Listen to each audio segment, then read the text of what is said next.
todas e todos, muitíssimo bom dia. Precisamos apenas de testar os auriculares. Pedimos para que os que pretenderem ter o apoio na língua inglesa coloquem a faixa número 2, a língua portuguesa, a faixa número 1. Falamos de tradução, para os que pretenderem apoio. A faixa inglesa temos o canal número 2, a língua portuguesa, o canal número 1. Está ok? Posso ter o vosso sinal? Posso ter o vosso sinal? Está ok? Inglês número 2, português número 1. Está ok? Acabo de receber o sinal de que está tudo ok. Muitíssimo obrigado. Continuação de bom dia e até já.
Respeitáveis convidados, minhas senhoras e meus senhores, tenho a honra de anunciar a entrada de Sua Excelência Olgário Banzi, Vice-Ministro da Agricultura e Desenvolvimento Rural, a quem peço, por favor, uma salva de palmas. As palmas pedi para que fossem fortes.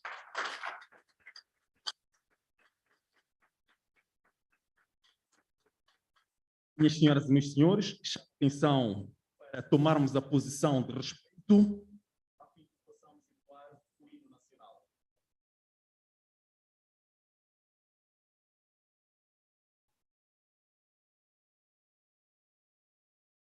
Um novo dia, milhões de braços, uma só força, ó Pátria amada, vamos vencer.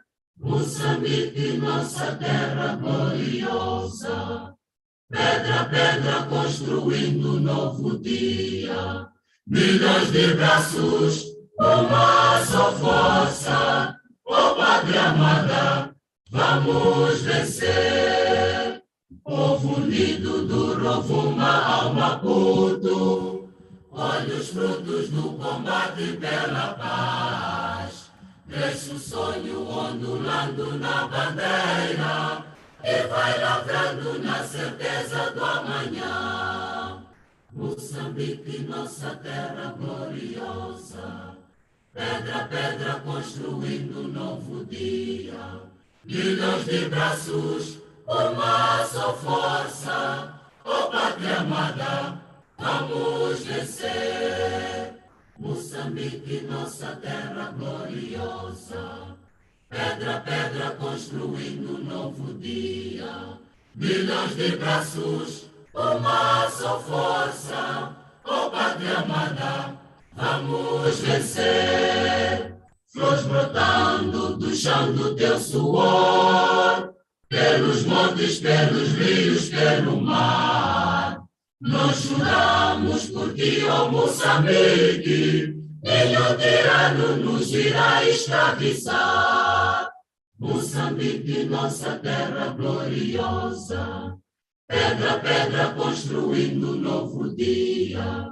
Milhões de braços, uma só força, ó Pátria amada, vamos vencer.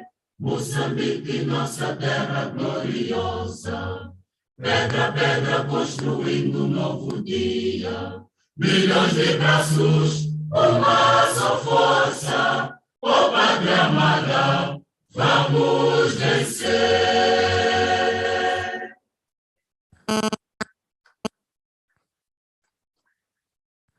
Muitíssimo obrigado, Excelência.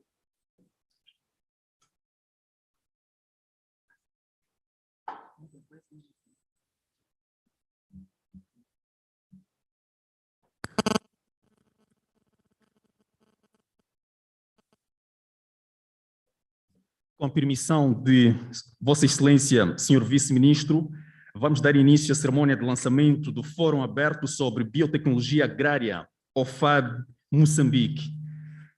Sua Excelência, se me permite, queria fazer uma brincadeira de 30 segundos só. Estamos a vir de casa, ainda não tivemos um espaço para nos saudar. Queria pedir gentilmente para que saudasse a pessoa que está ao seu lado. Pergunte como ela está, como é que chegou, por favor.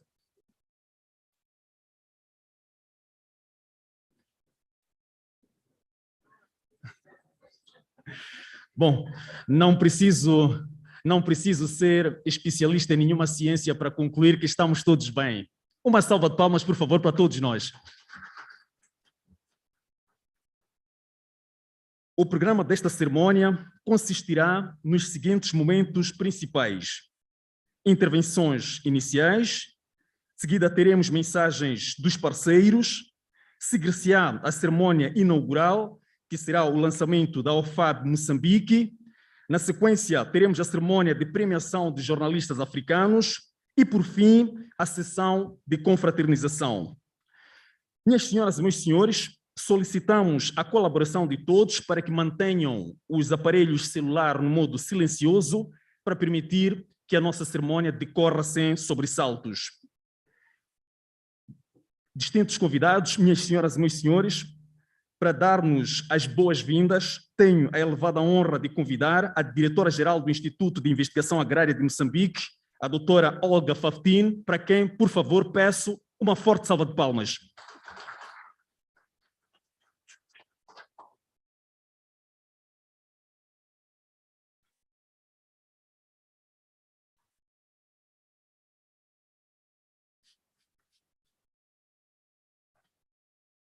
Bom dia a todos. Good morning. Bonjour. Caribo.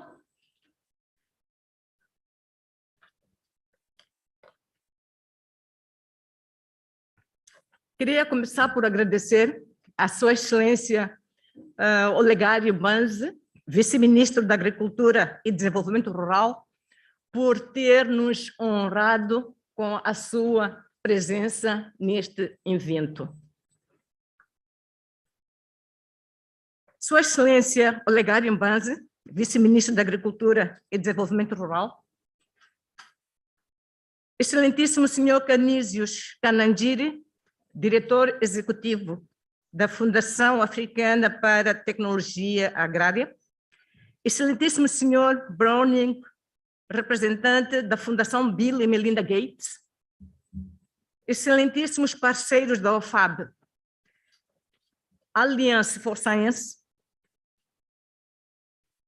NEPAD, PBS, GIBS, representantes das fundações Joaquim Chissano, FDC, Dom Denis Sengulane, Fundação Eduardo Mondlane, excelentíssimos representantes das instituições acadêmicas e de investigação, excelentíssimos senhores representantes dos Ministérios da Ciência e Tecnologia, da Terra e Meio Ambiente, Saúde e Agricultura, representantes do Banco Mundial, Centro Internacional da Batata Doce, Instituto Internacional de Investigação do Arroz, Fundo Nacional de Investigação, em Moçambique, IFAD, excelentíssimos representantes do Gabinete de Informação e órgãos de comunicação social, distintos membros do Comitê de Programação da OFAB,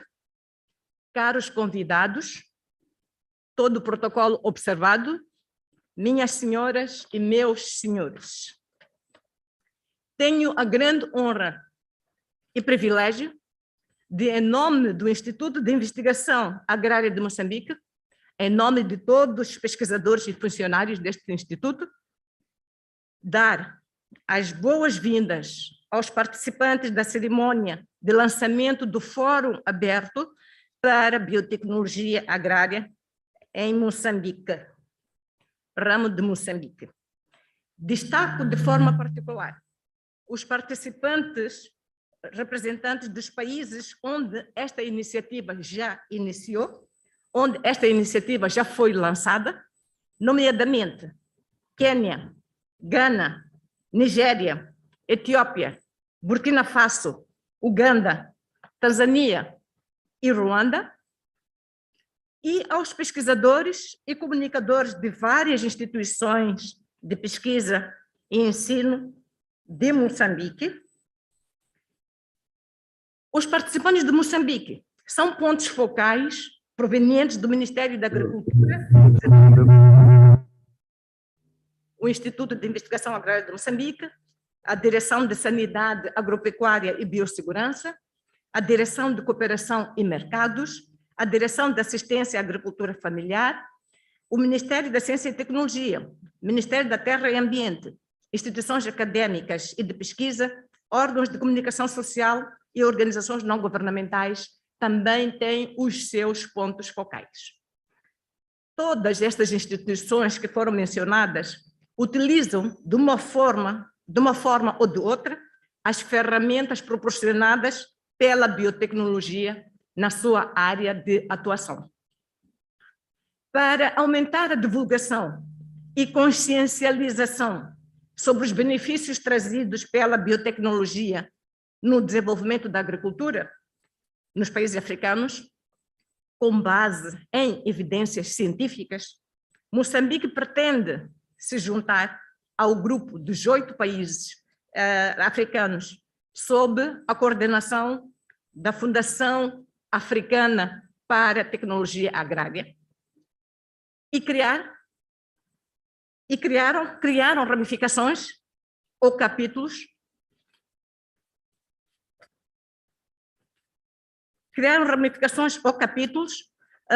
fazendo a tradução literal do inglês para português do Fórum Aberto para a Biotecnologia Agrária.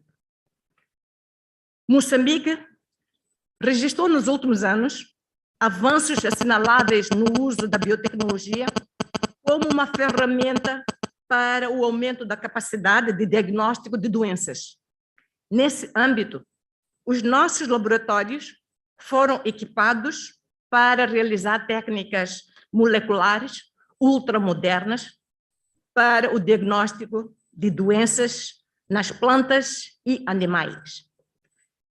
Foram equipados para fazer a caracterização genética de raças de bovinos e caprinos e foram equipados para estudar a dinâmica das doenças zoonóticas nos animais para prevenir a sua transmissão para os humanos. Recorrendo ao uso da biotecnologia, já existem resultados com grande impacto nas cadeias produtivas de milho, banana, mandioca, batata reno, batata doce, algodão, frango, suínos e bovinos. A colaboração entre o Instituto de Investigação Agrária de Moçambique e institutos congêneres em África e a Fundação Africana para a Tecnologia Agrária iniciou em 2008. Iniciou em 2008 com o desenvolvimento de projetos de pesquisa que utilizam a biotecnologia para a geração de variedades com atributos de tolerância ao estresse hídrico e aos insectos, para que estas variedades possam responder aos desafios impostos pelas mudanças climáticas. Moçambique não está alheio ao desenvolvimento da biotecnologia e já abraçou, de forma experimental e controlada, a testagem de milho geneticamente modificado, respeitando todas as regras de biossegurança. Contudo, considerando que o setor familiar é o repositório dos genes de variedades nativas de plantas, esforços paralelos estão a ser feitos para a conservação do germoplasma nacional, tanto animal como vegetal, através do desenvolvimento do Banco de Germoplasma e Centro de Recursos Genéticos e Reprodução Assistida no Instituto de Investigação Agrária de Moçambique. Este patrimônio tem um valor inestimável, não só para conservar a biodiversidade, mas também para garantir que este patrimônio genético possa ser usado nos programas de melhoramento genético das variedades de diversas culturas, das raças de bovinos, caprinos e ovinos, para aumentar a produção e produtividade agrárias do país. Para aumentar a capacidade de detecção dos organismos vivos geneticamente modificados e contribuir para gerar evidências científicas, para auxiliar na tomada de decisões sobre biossegurança, em coordenação com outros países africanos, Moçambique está a investir no reforço da capacidade institucional e está a edificar um laboratório para a detecção destes organismos geneticamente modificados. Para além das linhas de pesquisa que acabo de mencionar, grandes investimentos foram feitos na construção e apetrechamento do Centro de Liderança Regional na pesquisa do arroz, em Namacurra, e pretendemos que esse centro seja uma referência regional no uso da biotecnologia. Permitam-me convidar a todos os presentes para usar esta oportunidade para partilhar informações, ideias, experiências, percepções sobre os avanços e impactos da biotecnologia agrária. Desejo a todos uma boa estadia em Maputo, para os que vieram de fora, e bom trabalho para todos nós. Muito obrigada.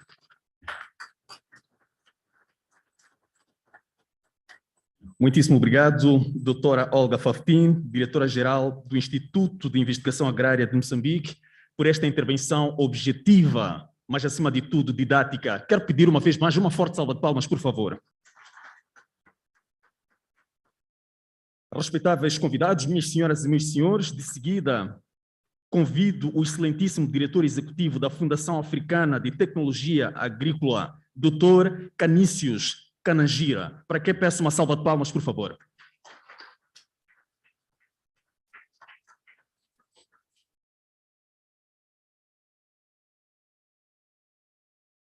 Thank you very much, moderator. My Portuguese is very, very low, so allow me to speak in English. The guest of honor, the Minister of Agriculture and Rural Development, Honorable Celso Ismael Correa, represented here by the Vice Minister, Honorable Alegario Banze, the Director General, Institute of Agriculture Research of Mozambique, Dr. Olga Faftin, the representative of Bill and Melinda Gates Foundation, Mr. Brantley Browning, Senior Program Officer, the representatives of the Ministers of Science, Technology and Innovation, Environment, and other present here, the directors from Institute of Agricultural Research of Mozambique, Director Generals, Executive Secretaries, and partners, distinguished guests, members of the media, ladies and gentlemen. I'm delighted to welcome you here today to witness the official launch of the Mozambique chapter of the Open Forum on Agricultural Biotechnology, OFAB, one of the programs of the African Agricultural Technology Foundation, AATF. This marks a great milestone, not just for AATF and the people of Mozambique, but also for the Southern African region. The country makes history by being the 9th country in Africa in which we have launched OFAB chapters, and also the first country where we have a chapter in Southern Africa. This milestone is a result of the commitment the Institute of Agricultural Research and AATF, two institutions which have been driven by unity of purpose. As my colleague, the Director General said, this partnership has started long ago in 2008. It is for this reason that I would like to sincerely thank our host, the government of Mozambique, through the Minister of Agriculture and Rural Development and the Director General and the team that works with her from the Institute of Agricultural Research in Mozambique for accepting to join AATF and our partners, BMGF and others, in our quest to bring prosperity to the farmers through technology, and for opening for us the doors to partner with the people of Mozambique in improving and transforming through adoption of new technologies. AATF was founded on the premise of tackling poverty and food insecurity through technological interventions. In its nearly 20 years of operation, the organization has facilitated access to technologies worth over $400 million for use by farmers in Africa, ranging from better seeds, digital tools, and agricultural mechanization solutions. Through our interventions in key value chains such as maize, cassava, and rice, we have facilitated farmers to access better tools and seeds, improve their agricultural practices, as well as access better markets, leading to improved yields and livelihoods. We have witnessed farmers making a difference in their lives through technology, including construction of new houses for their families and managing to pay school fees for their children using proceeds from farming.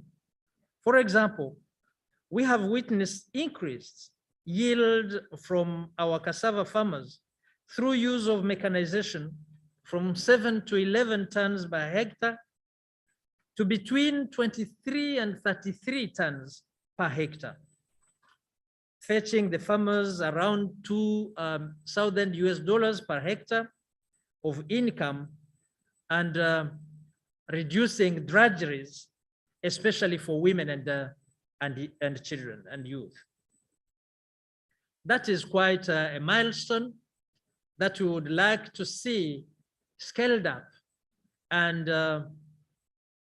replicated in many other areas and many other crops. Ladies and gentlemen, Honorable Vice Minister, despite all these good stories that give us a reason to continue in this journey, we have made critical observations that we can carry forward and help us to improve on how we empower our farmers.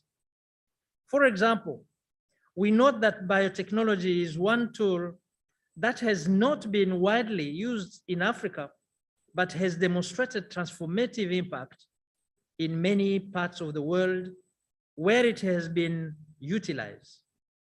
Research indicates that farmers who adopted BT cotton in India managed to avert crop damage and decrease the use of chemical pesticides in general, and particularly those pesticides that are highly hazardous for the environment and human health. Further, drought-tolerant biotechnology crops, such as telomeres, whose development and deployment is managed by AATF, can help farmers avert total crop failure in the event of reduced rainfall amounts that is now very common because of climate change, and has been commercialized in South Africa with the yield improved up to 60%.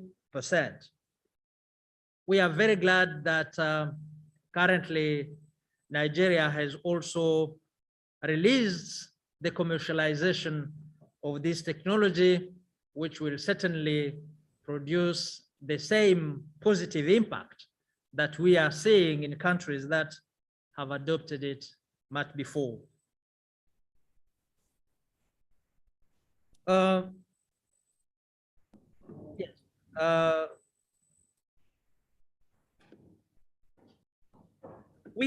We have also witnessed biotechnology ensuring access to more nutritious food with the commercialization of the first genetically modified cowpea in the world, the Podbora resistant cowpea that is now available for farmers in Nigeria.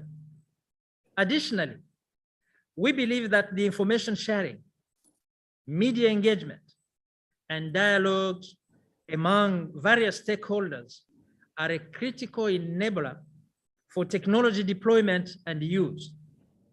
However, the advancement of biotechnology needs to be accompanied by education, information sharing, and awareness creation for all important stakeholders, including policy and decision makers, regulators, extension service providers, the media, consumer, and farmers.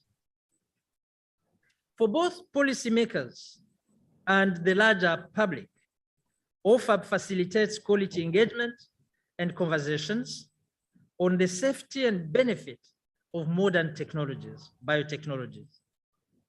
Through OFAB, AATF has provided candid leadership in biotechnology communication and advocacy that has been instrumental in creating an enabling environment for biotechnology advances that are reshaping agriculture and improving food security in different economies. Honorable Vice Minister,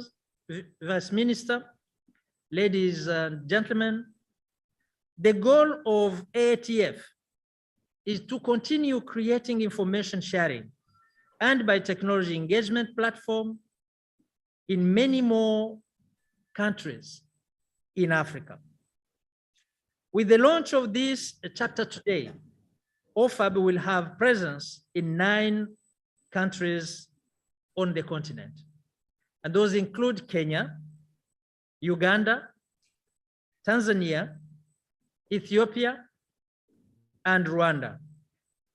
In East African region, Ghana, Burkina Faso, and Nigeria in Western African region.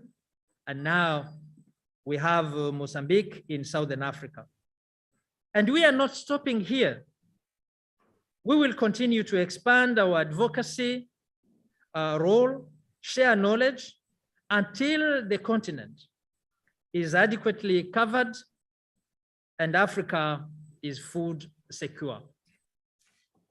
Let me take this opportunity to thank Bill and Melinda Gates Foundation for the financial support and the technical support it has been providing us. And without it, it would be very difficult or impossible to celebrate the milestone that we are celebrating today. I would like to conclude by also expressing my sincere expectation that the launch today will open more avenues for the advancement of biotechnology in Mozambique. On our part, AATF commits to work closely with all the relevant government ministries, departments, and agencies to contribute to the direction that the government of Mozambique will choose to take going forward in its quest to transform agriculture for the betterment of the people of Mozambique. I thank you all for your kind attention and look forward to our continued engagement and interaction. Honorable Vice Minister, I wish to thank you very much and pray God for blessings of this assembly and for this country. I thank you very much. Obrigado. Dr. Vinicio, we would like to thank for your deep intervention. A informação da organização é que temos, para os que desejarem aceder à internet, ao Wi-Fi da sala, temos o código disponível para todos e cada um de nós. Respeitáveis convidados, minhas senhoras e meus senhores, damos seguimento à nossa cerimônia. Seguimos firmes com as intervenções. Desta feita, convido o gestor do projeto Fórum Aberto sobre Biotecnologia Agrária para fazer alguns comentários e apresentar-nos o enquadramento deste projeto. Quero, por isso, pedir para que o recebamos com uma forte salva de palmas. Chama-se Dr. Vitumbi Shinoko. Uma salva de palmas, por favor.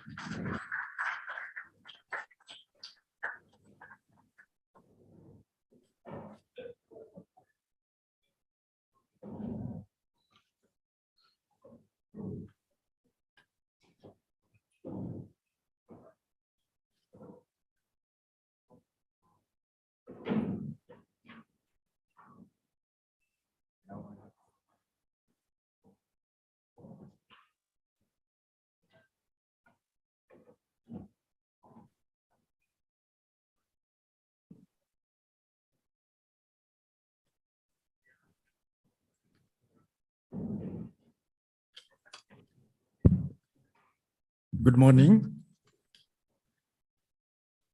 Allow me to start by recognizing the protocol in this meeting. We recognize you, Honorable Deputy Minister of Agriculture and Rural Development, Honorable Banze.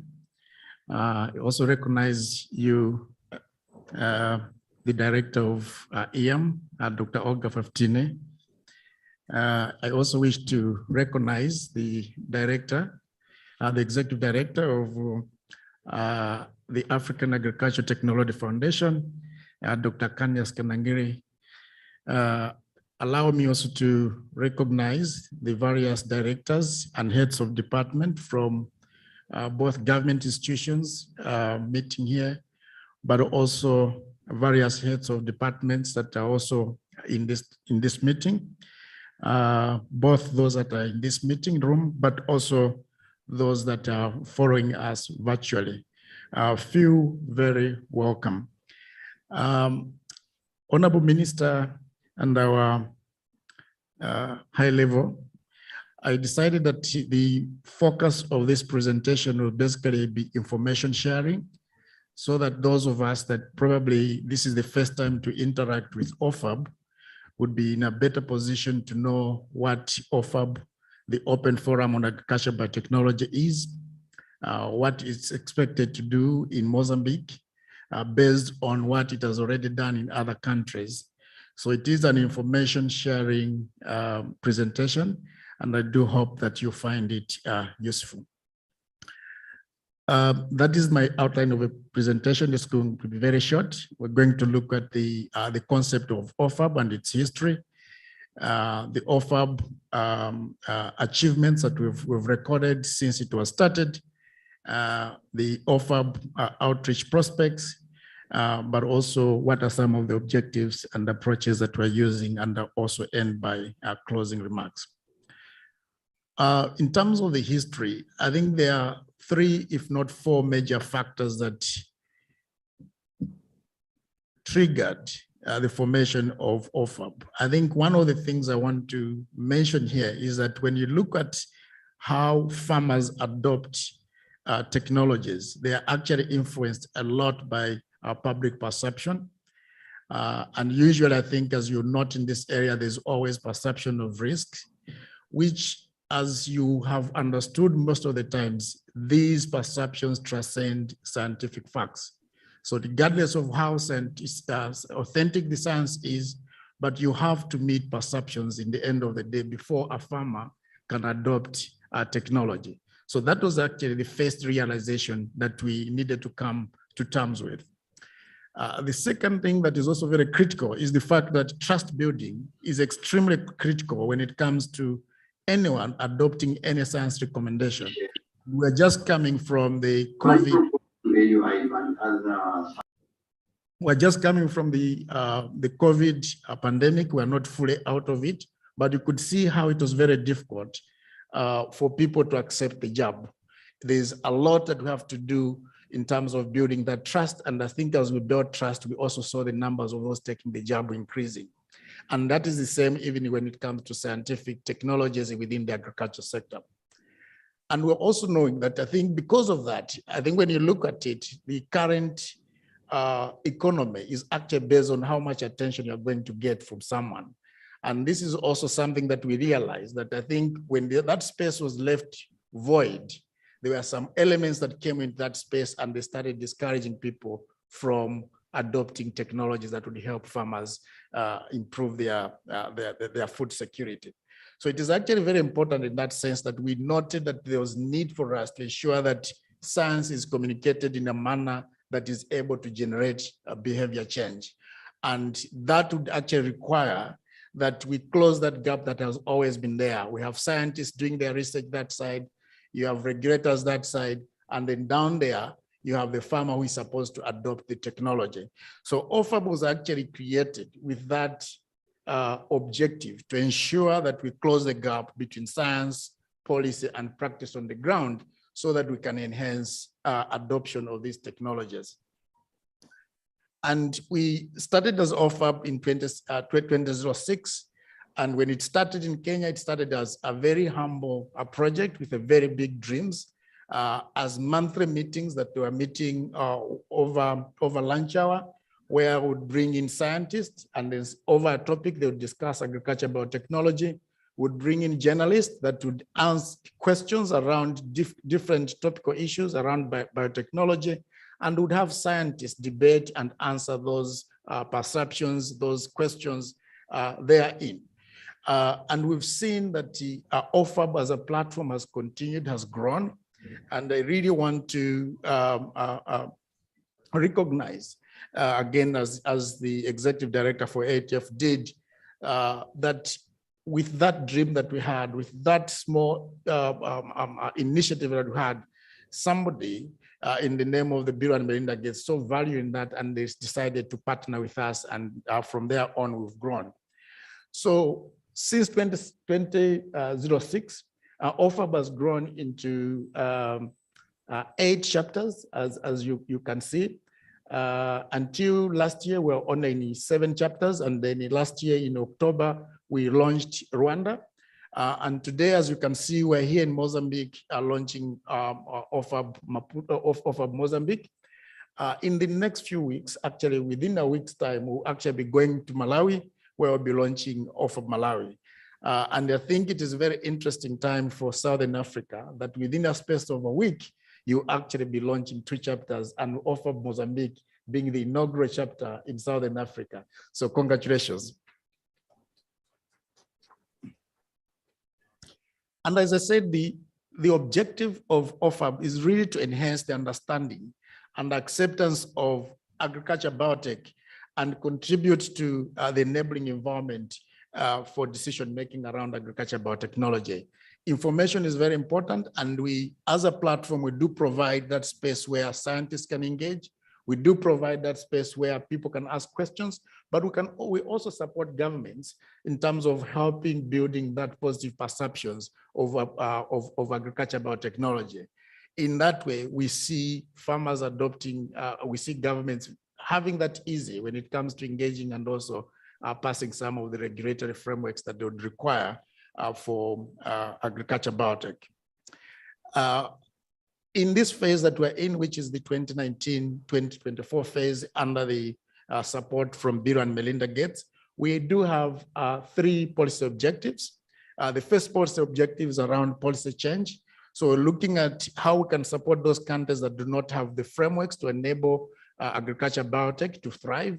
We're supporting them with foundation, advocacy, but also we are supporting with them with coalition building and also convening our spaces where we can engage and deliberate on how we can improve the policy environment in those countries. Then we do have the second objective, which is around policy implementation. That is an objective which touches on countries that already do have the frameworks, but usually I think it is one thing to have a policy, it is a totally different thing to implement that policy. And we are really supporting countries, we're supporting governments, those that have policies to be able to implement that in different ways. And then we do have a cross-cutting objective around biotech awareness and information sharing, which both supports the policy change and policy implementation objective. Allow me at this point to mention that our model is country-based. What does that mean? It means that the stakeholders in Mozambique will actually sit down and deliberate on what exactly to engage on using the OFAB platform. So you not see somebody else dropping the agenda on you on what to discuss.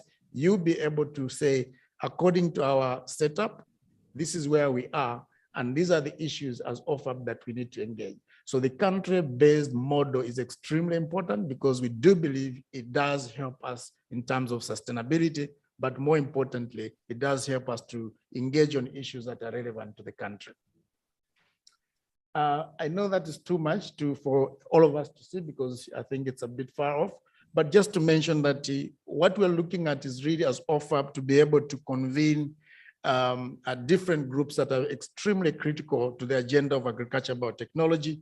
So we do meet and engage with policymakers, government institutions, professional bodies, farmers, women, and all that. All that is our constituency. So it can be at country level, at OFAB level, at country level rather. And then we do have a formation that we can have at Africa level, again, and also engage with other partners to engage even at a bigger and wider level, which is the Africa and even global. So we're able to do our work within all those frameworks, but also involving all those partners at different levels. And as OFAB Mozambique, you actually be part and parcel of all those levels in terms of contributing to the enabling environment on agriculture biotechnology. Those are some of the interventions that we do. Policy analysis to help decision-making on agriculture biotechnology. We can support capacity building and communication products and all that. Allow me to mention that in all these things that we're doing as OFAB, our end game is, as the executive director of ATF mentioned, that we improve the lives of farmers on the ground. So our end game towards the end, we're saying we're looking at improved livelihoods. So we're really looking at this technology, and our end game is we really want this farmer to move out of the situation where he or she is, and through the use of technology. So we're always having our eye on, are we making improvements on the life of a farmer? If we are not making the improvement on the lives of a farmer, then we're not going to tire. We're not going to be satisfied. That is our objective. That is where we think our end game is going to be. Our value proposition is very simple. We're looking at supporting in terms of capacity building and also capacity strengthening where we already have our capacities. We're looking at issues to do with communication and knowledge management, and that can be shared with partners. But we can also contribute to the wider knowledge and information sharing at a higher level, but also supporting the influencing of the development of an enabling environment in various ways. So those are the 3 buckets that we bring as OFAB. Those are the 3 buckets that OFAB Mozambique and your stakeholders will be looking up to support. And it's really a huge undertaking, as it were, But as in other countries, we've seen it that it has happened. It should also be possible here in Mozambique. What have we done so far? And again, I wish to apologize because the image there is not very visible, but allow me to just read from the top there and maybe just run down in terms of what OFAB has done in different countries. So in Ethiopia, we really helped in influencing the enabling environment, and in particular, we worked with the members of parliament to be able to influence the strict liability in that country to a level where now they're able to do research and also commercialize agriculture biotech products. In Kenya, we've had several meetings there, and one of the things that stands out for me is how Kenya has progressed to commercialize cotton, but also now in very advanced stages of commercializing Taylor product. And all those, I think, are adding to the products that we will be very proud as Africa to have contributed to reducing hunger and also improving our livelihoods at that level. We've been able to support in Uganda the passing of the bill, though it is yet to be signed into law. In Tanzania, we've been able to see ministries engaging with each other and also advocacy within the ministries towards review of the biosafety regulations. I think that is also a great one. And then in Burkina Faso, we engaging with government there and also supporting them in terms of commercialization of cotton, which was later on recorded. But in there, we've had very strong biosafety regulations that we've supported. In Nigeria, we are now, as we heard, the first biotech cowpea developed in the world. It is in Nigeria, and we supported that. In Ghana, quite a lot again, but one of the things that really stands out is the fact that we're able to support the plant varieties bill, but also in the development of other regulatory frameworks on agriculture biotech. So where are we going as OFAB? We really want to expand. And as I said, that within the last 4 or 5 months, we've been able to now expand to 3 more countries. And we do hope, like the ED was mentioning, that we will not relent until we conquer Africa. So we do hope that going forward, more chapters will be added into this. And it's important that you are coming quite early in that, into that party. We also want to continue or engage even better in terms of a high-level engagement in policy dialogues, so that we do profile this issue of agriculture biotechnology at the highest level. It doesn't just have to become a subject of scientists, it has also to become the subject of the highest officials politically. We also want to continue to engage around how we can integrate science, technology, and innovation in our national development framework. So STI has to become part and parcel of what we're always doing and resourcing for development. Again, we also looking at ensuring that OFAB, at various levels where you're standing, you can actually be counted as a think tank where information around agriculture biotechnology would be coming from.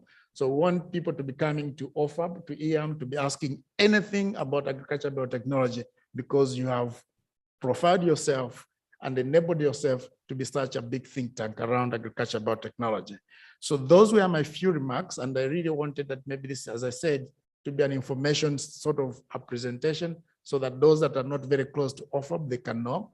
But more importantly, again, it can also form as part of our engagement in this meeting going forward.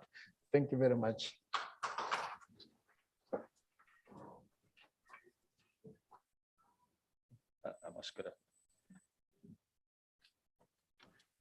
As palmas podem ser mais fortes, não? Muitíssimo obrigado. Obrigado uma vez mais, Dr. Vito Chinoko, gestor do projeto, por nos ter apresentado de forma detalhada os contornos do mesmo. É ambicioso e é possível tornarmos uma realidade no nosso país. Dentro de instantes, testemunharemos o lançamento em Moçambique. Minhas senhoras e meus senhores, há um provérbio africano que diz: se quer ir rápido, vá sozinho. Se quer ir longe, conhecem esse provérbio?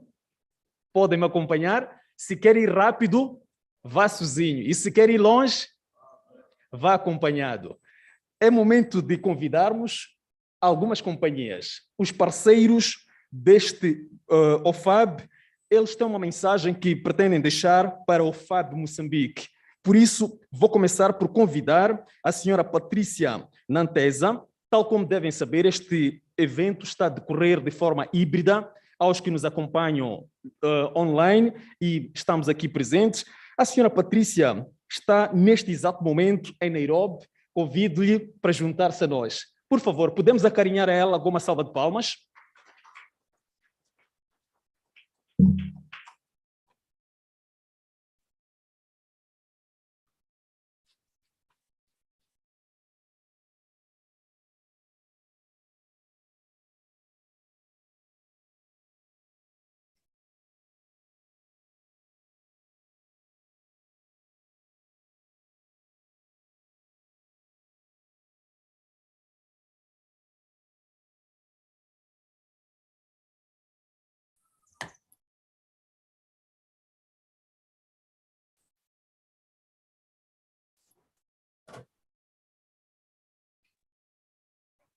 Hi, Meme.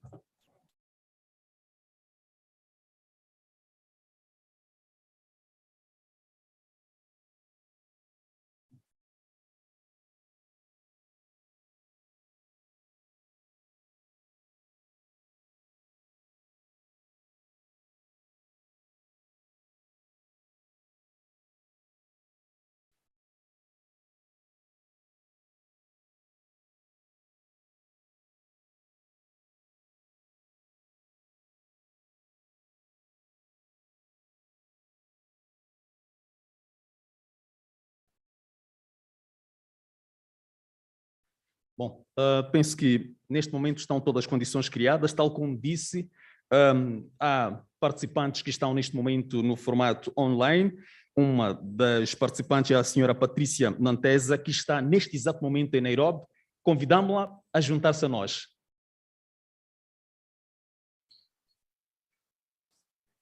Vamos acarinhar uma salva de palmas. My name is Patricia Nanteza, and on behalf of the Alliance for Science, I would like to congratulate OFAB on the launch of yet another country neste momento estão todas as condições criadas. We wish you all the best as you enable Mozambique. Participantes que estão neste momento no formato online. Uma das participantes é a senhora Patrícia Nantesa, que está neste exato momento em Nairobi.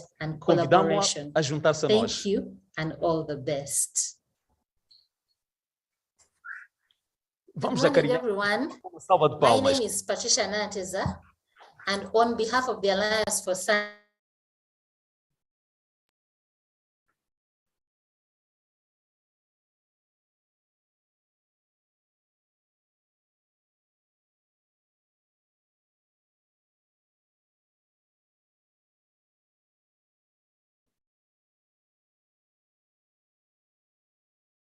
O momento que se segue, minhas senhoras e meus senhores, igualmente no formato virtual, passo a convidar, a partir de Geneva, o Dr. Guedrago. Para quem peça uma salva de palmas, por favor.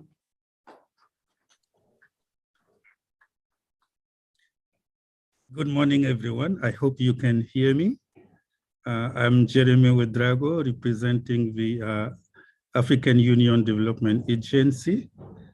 I'm happy to join you from Geneva, where the African group of negotiators are meeting with the rest of the world to discuss biodiversity and biosafety matters. This is a great opportunity, and I would like, on behalf of the CEO of AUDA-NEPA, Dr. Ibrahim Mayaki, to convey to you the greetings of the entire institution. I would like also, on behalf of the chairperson of the African Group of Negotiators, to convey to you the greetings of the representatives of close to 50 countries gathering in Geneva to address biodiversity and biosafety matters in line with the Convention on Biological Diversity. AUDA-NEPAD would like to commend AATF through its executive director, my good friend Canisius, and also the OFAB through its coordinator, my good friend V2. Mozambique is a key country in terms of partnership for AUD and NEPAD. That's why I would like to specially thank the Deputy Minister of Agric attending personally this important meeting. Dear friends, I think launching this OFAB chapter is in line with the African Union Agenda 2063, as it addresses definitely the aspiration number one, transforming the African agriculture through a safe utilization of modern biotechnology. It's also in line with one of the prospects of OFAB, that is definitely to build this integration of science, technology, and innovation in African development. Building the culture of science is in the middle of the strategy for science, technology, and innovation of the African Union. So congratulations to AATF, congratulations to OFAB for expanding to the different regions. Lastly, it was Rwanda, and I'm happy to see that Mozambique, that will be followed by Malawi, will definitely also benefit from this wonderful tool when it comes to enabling the environment for a safe use of modern biotechnology.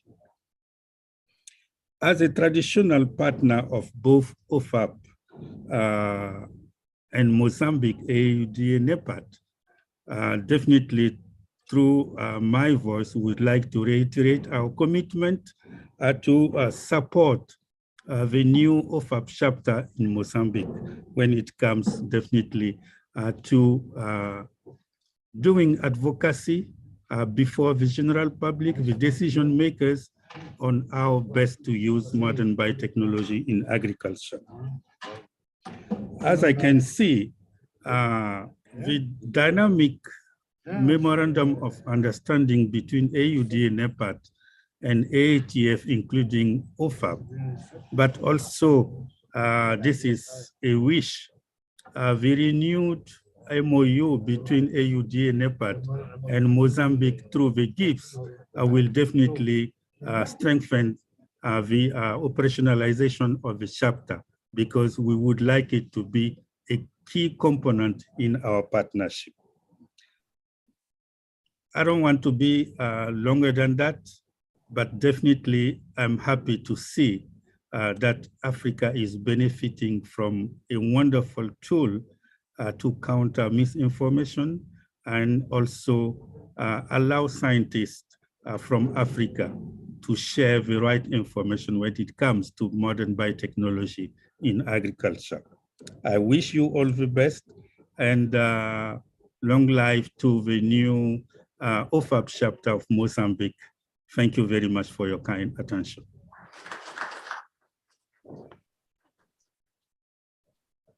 Dr. Jeremy, really thanks to join us on this important sermon this morning. Peço uma vez mais uma salva de palmas, por favor, para o Dr. Jeremy.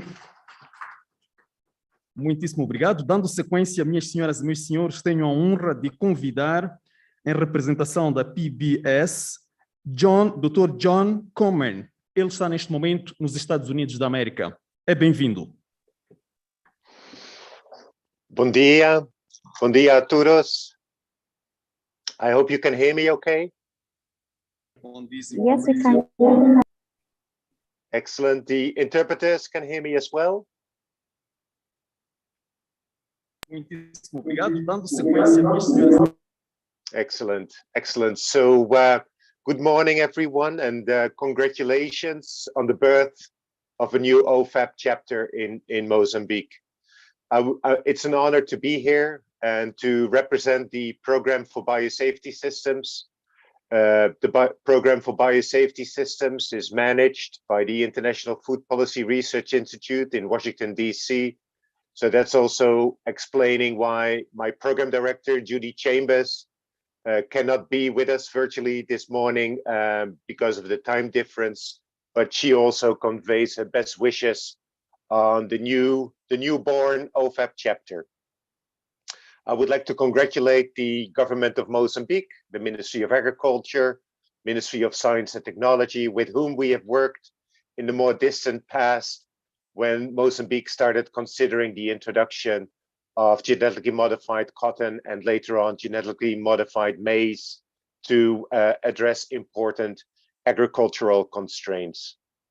I would also like to congratulate and express my appreciation to the team at AITF, Dr. Canisius, who spoke so eloquently this morning, Vitu Chimboko, a good friend, Nancy Muchiri, our lifelong supporter, as well as the local team headed by Lionel Moyana, whom I met in a important OFAB meeting a few years ago. I would also like to congratulate the Bill and Melinda Gates Foundation, represented by Brantley Browning, for supporting the OFAB initiative so consistently over the last decade or so, and also allowing OFAB to expand, which is more timely than ever, I would say, because as the biotechnology progresses in sub-Saharan Africa, including Southern Africa, it will be more and more important for initiatives such as OFAB and the local teams to reach out to your policymakers, to the public at large, to the journalists, and so on and so forth, with balanced and factual information regarding agricultural biotechnology. And I will not expand on that. And we can only achieve progress and with the technology and benefits for farmers and consumers if we as international partners, together with the national partners, continue to collaborate and to coordinate each other's efforts. And I think Mozambique is actually an excellent example where we all have achieved that.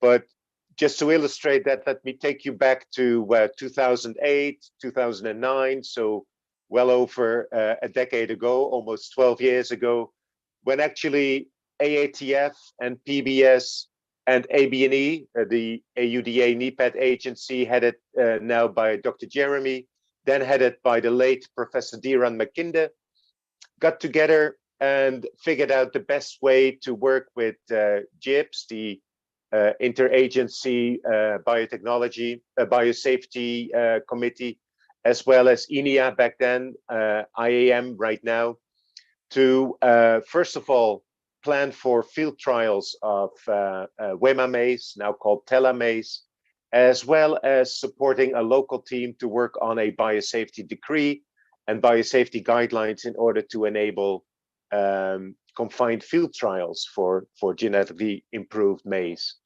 And I think this is an excellent example where we could decide that AATF would take the lead together with national partners on the technology development side while supporting regulatory development.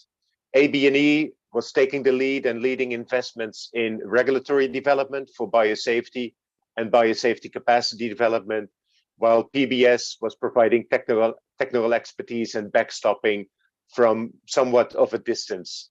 And I think this is a nice way to illustrate that we can coordinate and achieve a rational division of labor that will benefit the partner country, in this case, Mozambique.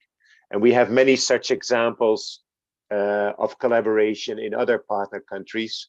And that's also why I think our collaboration with AATF OFAB from 2006 onwards, off the bat, when the program was launched, has been so successful. And I would also like to express my appreciation for the pioneers from Mozambique who worked with us back then in preparing the grounds for the first confined field trials of GM crops, such as Dr. Paolo Munice of IAM, or back then it was called INEA, as well as Annabella Zacharias, who was the secretary and the biosafety registrar managing the GIIBS. So once again, we have traveled a long road from 2008 to 2022 this year, continued to make progress and overcoming many obstacles along the way, only through collaboration and partnership. And that's why I really applaud AATF to take this to the next level by launching an OFAB chapter in Mozambique, as well as next week in Malawi, the plucky neighbor from Southern Africa. I think there's also in Southern Africa. We see rapid progress already in West Africa, such as Nigeria, as well as Ghana, in adopting and embracing GM technology to improve agriculture production. To a lesser extent, we see progress in Eastern Africa as well, such as Kenya, Ethiopia, and to a lesser extent, Uganda. Malawi, as you all know, has adopted the commercial varieties of GM cotton 2 years ago and growing very successfully. And more recently, SADC, the Southern Africa Development Community, commissioned a study, an analysis to look into biosafety regulations in Southern Africa, options for regulatory harmonization in the sub-region, as well as ways to enhance intra-regional trade involving genetically modified agricultural commodities. I think this is an important step as well, and something we should consider also as OFAB Mozambique and OFAB Malawi. Can we take on a broader intra-regional role supported by partners such as ABNE, PBS, and AATF? And with that, I would like to conclude and express my intent to fully support this new chapter. Of course, we will be in touch with OFAB and ABNE when any opportunity for PBS collaboration arises. But also you will have my email address in the participants list.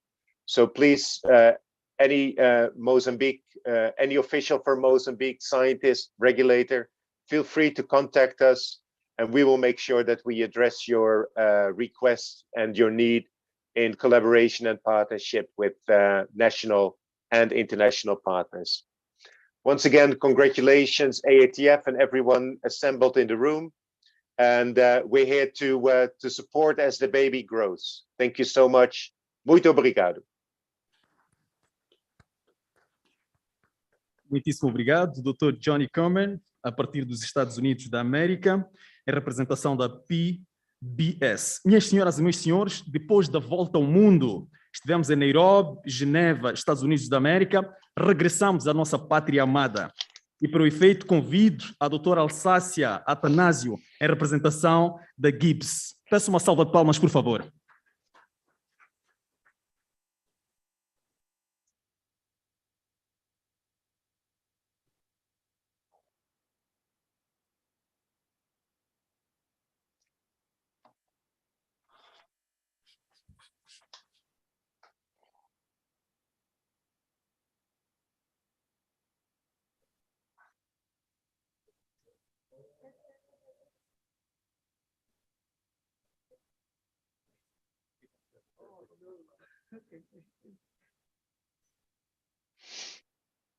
Bom, bom dia. Com a permissão do presídio, irei, em nome da doutora Roda Novunga, que é a coordenadora do GIBS, que é o grupo interinstitucional, portanto, que lida com matérias de biossegurança, baseado no Ministério da Ciência e Tecnologia e Ensino Superior, que é, portanto, a autoridade nacional que regula as matérias de biossegurança no país. Dizer que o lançamento deste fórum em Moçambique constitui uma grande oportunidade para que tudo aquilo que é a comunicação... Desculpa, posso tirar?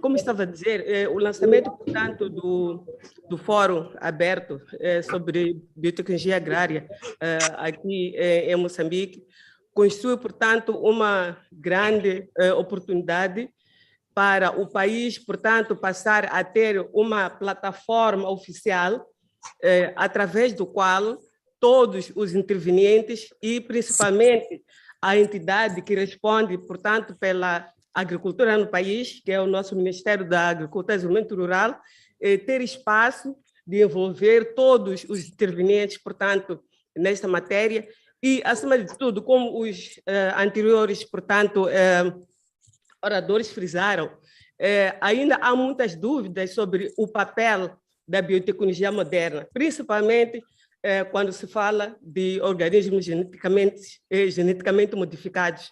Então, julgamos que o lançamento, portanto, da OFAB Moçambique é bem-vindo e que o país passará a integrar oficialmente os outros países que fazem parte desta rede, que, portanto, tem trabalhado afincadamente visando a adoção, portanto, daquilo que são as boas práticas e, acima de tudo, transmitir e partilhar conhecimento sobre a biotecnologia moderna.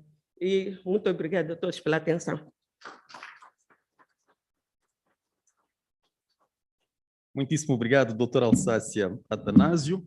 Respeitáveis convidados, minhas senhoras e meus senhores, aproxima-se o momento mágico, o momento alto. Na verdade, teremos vários momentos altos neste dia, mas um dos momentos altos desta manhã. Quero, por isso, pedir para que me ajudem a receber, com toda a energia que tiverem, a nossa diretora, a doutora Olga Faftin. Por favor, doutora Olga.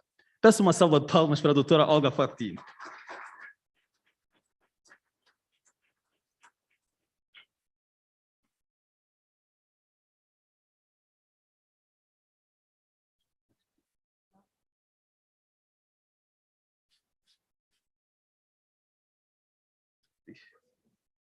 Tá bem. Pronto. Então, bom, vocês vão me entender. Este é um programa que depois vamos cortar. Vocês que estão a trabalhar com vídeo, depois cortem esta parte. Vamos, antes da doutora, chamar o Xigubo, afinal. Sim, vamos chamar o Xigubo. Por favor, ajudem-me a receber ao grupo de dança Idalma.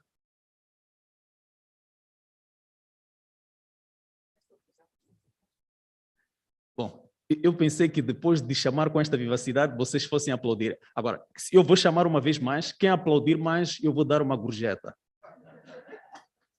Senhoras e senhores, convosco o grupo de dança Idalma.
Muito obrigado. Faz parte do nosso património imaterial. Eles são o Grupo Cultural Idalma. Uma vez mais, peço uma salva de palmas, por favor. Muitíssimo obrigado. Minhas senhoras e meus senhores, antes mesmo da nossa diretora tomar a palavra, quero convidar-vos e chamar a vossa atenção para um vídeo curto. Por favor, a vossa atenção à tela.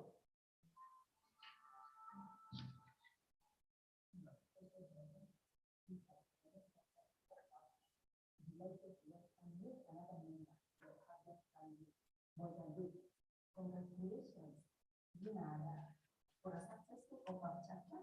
What I would recommend from what we have learned in Kenya, one is consistency. So it's stakeholders consistently. Secondly is inclusivity.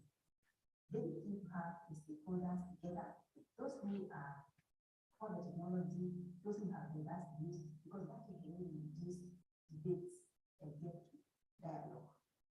Thirdly is timeliness.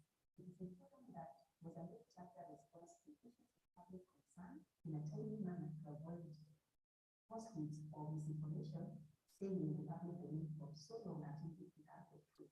The Kenya chapter and indeed the country has experienced tremendous benefits from OFAB.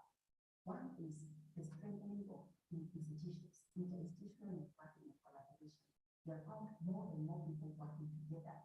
Number two is providing a platform to national matters. For example, the biosafety bill of 2008, which was in 2009, OFAB was able to submit that is the approval of the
Muitíssimo obrigado. Respeitáveis convidados, minhas senhoras e...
That is where we will allow our farmers, people who get the technology. When the scientists develop, that farmers, that is really essential for agriculture, where we are.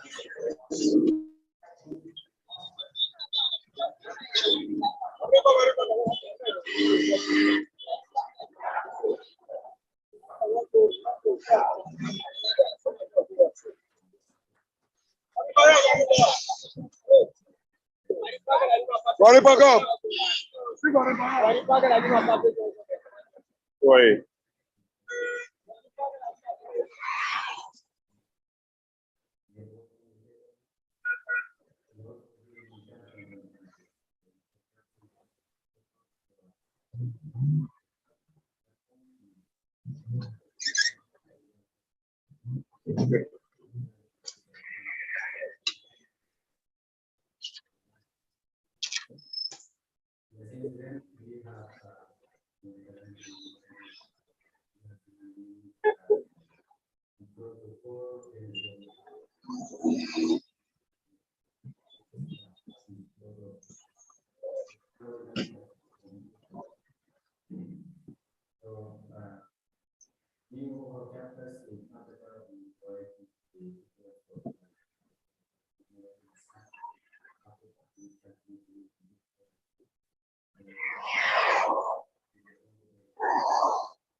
Hi everyone, my name is Dr. Rose Gilado, country coordinator of South Media Production.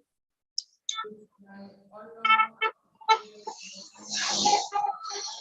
into the brief family of partners for this great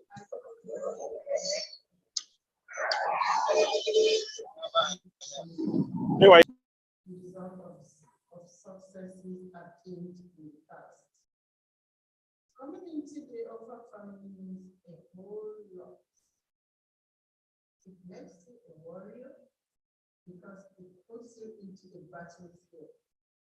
It's a war that never ends, but you must fight to win.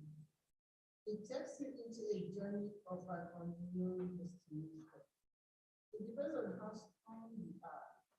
You have to be well fitted and armed to be able to overcome all the hurdles and challenges. You must remain focused, strategic, resilient, diligent, out of the box all the time. You're faced with challenges. But above all, you must be a good team player because a tree does not make a forest. Work with the media, farmers, public servants, youth, professional bodies, civil society groups, religious leaders, traditional bodies, policymakers, lawmakers, regulators. You have to study and have a full grasp of the technology. Equip yourselves with knowledge to be able to tackle emerging issues. Have all the information at your fingertips all the time in case you're being asked questions, especially when attending to media. The media can actually engage you at any time, at any point in time. And if you're not able to give you the information you need, you will think otherwise. Above all, be very, very proactive. thank you, one and all. Congratulations to the whole family. Congratulations to OFAB Mozambique. Very, very successful launch. Bye-bye.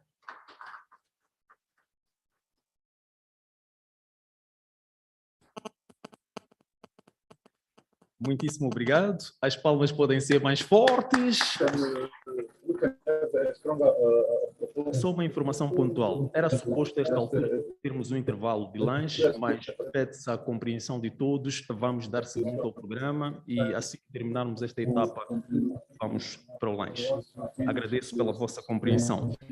Respeitáveis convidados, senhoras e senhores, tal como tinha anunciado, segue-se o momento mágico desta manhã, desta nossa cerimônia. Quero por isso convidar, gentilmente, a nossa diretora, a doutora Olga Faftin, para algumas palavras. Uma salva de palmas, por favor.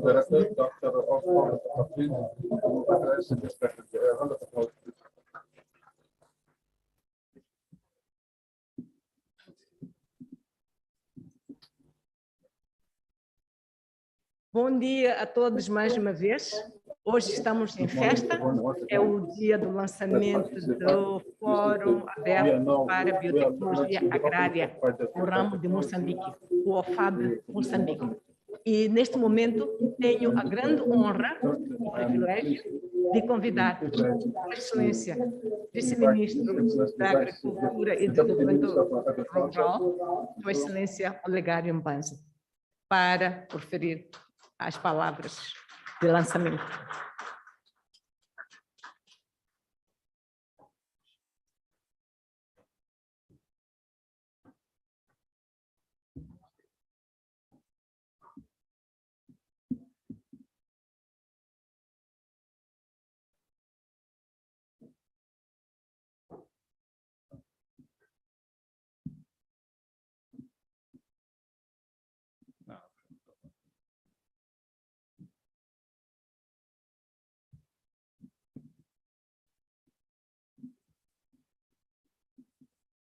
Bom dia a todos. Se me permitirem, para poder falar desmascarado.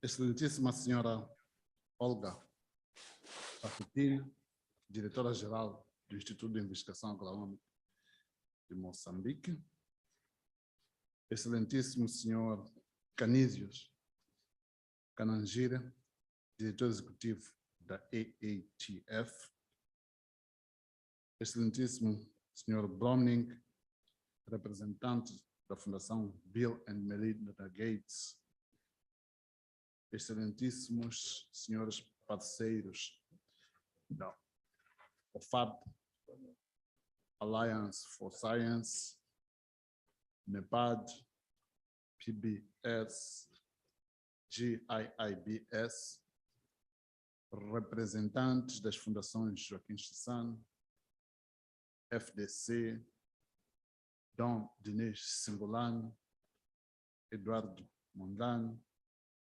representantes das instituições acadêmicas e de investigação, representantes dos Ministérios da Saúde e Tecnologia, Ciência e Tecnologia, queria dizer, da Terra, Meio Ambiente e da Saúde, representantes dos parceiros de cooperação e instituições financeiras multilaterais, nomeadamente o Banco Mundial, o CIP, o IR, o FNI, o IFAD e outras aqui não mencionadas,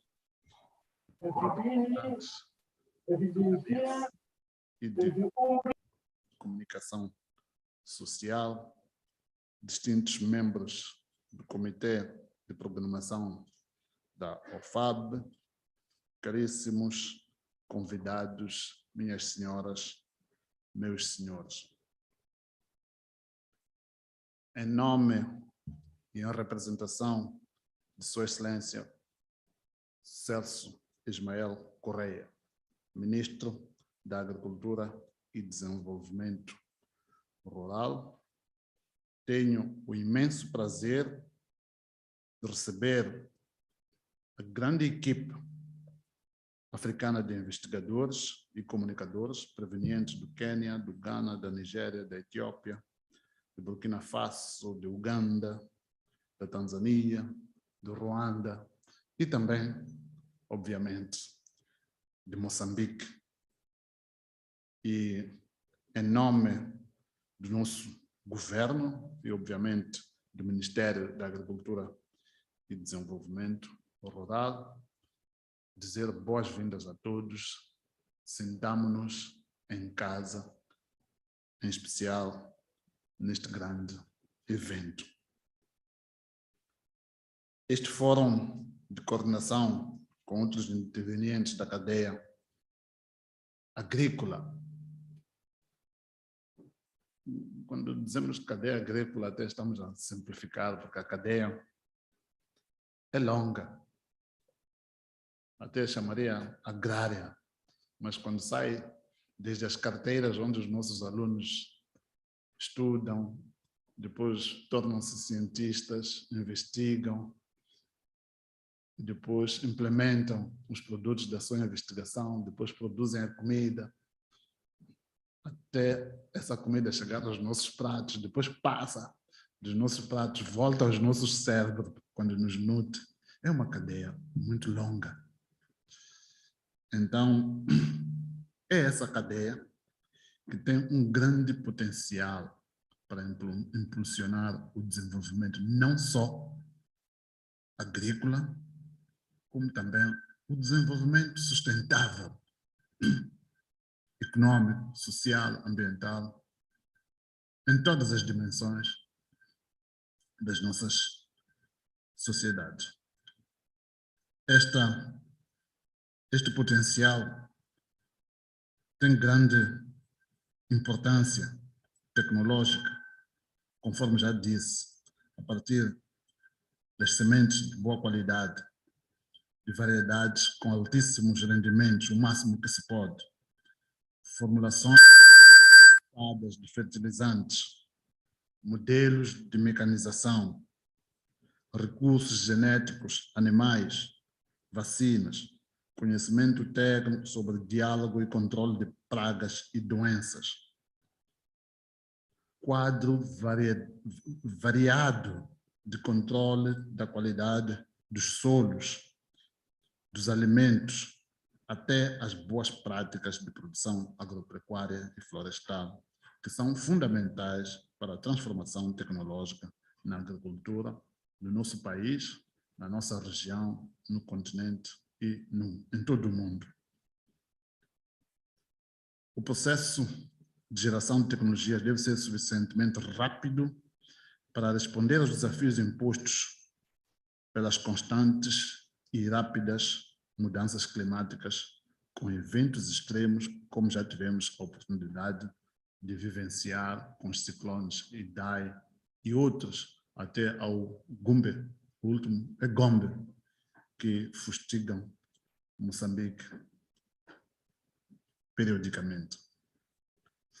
Estes ciclones, ou seja, essas mudanças climáticas, os efeitos, portanto, têm efeitos devastadores na vida dos moçambicanos, na economia no país e, paralelamente, com a rápida emergência de novas doenças e pragas e com o surgimento de novos interesses no mercado e na indústria, de acordo com os desenvolvimentos geoeconômicos mundiais, cresce o interesse por novas culturas negligenciadas e cresce também o interesse por variedades mais produtivas e tolerantes aos eventos ou efeitos adversos do clima, das pragas e das doenças. Pela rapidez com que estes fenômenos ocorrem, a investigação deve adotar ferramentas que auxiliem a busca rápida de conhecimento científico necessário para melhorar os sistemas alimentares e se adaptar às necessidades e exigências dos produtores e outros intervenientes da cadeia do agronegócio. Minhas senhoras, meus senhores, nem sempre os métodos convencionais de seleção e melhoramento serão suficientemente rápidos para responder aos problemas enfrentados pelos produtores. Usando métodos convencionais de melhoramento de plantas, levamos acima de 10 anos, ou talvez mais, para libertar uma variedade de arroz, ou de soja, ou de qualquer outra cultura. Nesse ritmo, o país não está e nem pode estar preparado para enfrentar esse desafio. Esse período é muito longo. A ciência desenvolveu muito. Vimos a rapidez com que foi colocada a vacina preventiva da Covid-19. Não levou um ano. Então, nós, os cientistas, somos chamados a encontrar essas soluções. As tecnologias de simulação digitais já nos oferecem essa facilidade e pensamos nós que há todo um espaço para engrenarmos nas mais altas e mais novas formas de fazer a investigação. Por isso, o Ministério da Agricultura e Desenvolvimento Rural considera que todas as ferramentas disponíveis para acelerar a transformação sustentável da agricultura, baseadas em evidências científicas, devem ser adotadas. E, nesta ótica, a adesão de Moçambique à iniciativa OFAB tem como objetivo criar uma plataforma permanente e regular onde todos os intervenientes e interessados na área de biotecnologia agrária, incluindo os consumidores, se encontrem para discutir e propor formas para maior entendimento e promoção do uso de soluções tecnológicas e produtos gerados com recurso ao uso da biotecnologia em Moçambique, em África e no mundo em geral. Minhas senhoras, meus senhores, a adoção de novos produtos tecnológicos e boas práticas para a produção só será possível se os produtores forem expostos ao conhecimento. Vimos a apresentação que o nosso colega da OFAB fez aqui sobre a importância da comunicação no meio disso. Por isso, o MADER, estou a falar do Ministério da Agricultura e Desenvolvimento Rural, está a investir na contratação e formação de extensionistas para garantir assistência técnica aos cerca de 4 milhões de pequenos produtores do setor familiar em Moçambique. Portanto, o Ministério tem a expectativa de ter extensionistas bem formados e informados sobre todas as opções tecnológicas existentes, suas vantagens e limitantes, para melhor transferir essas novas tecnologias para o setor familiar, que representa mais de 80% dos produtores existentes em Moçambique. O grande compromisso do Ministério da Agricultura e Desenvolvimento Rural é fazer a tecnologia chegar aos produtores familiares para aumentar a sua produtividade e rendimento. Por isso, todas as iniciativas nesse sentido, como a criação deste fórum aberto para biotecnologia agrária em Moçambique, podem contar com todo o suporte, acolhimento, carinho do Ministério da Agricultura e Desenvolvimento Rural.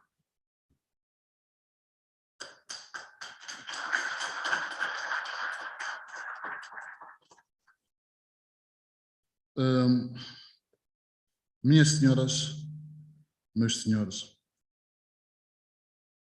é com grande prazer e honra que eu convido os meus colegas para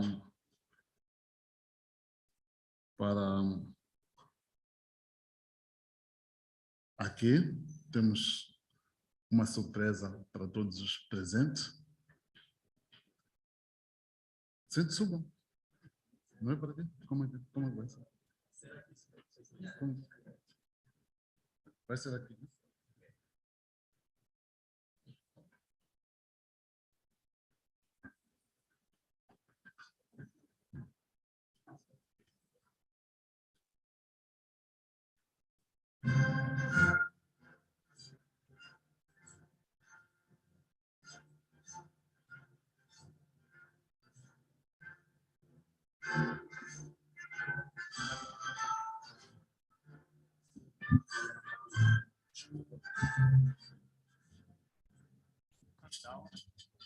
Ok. Tá bom.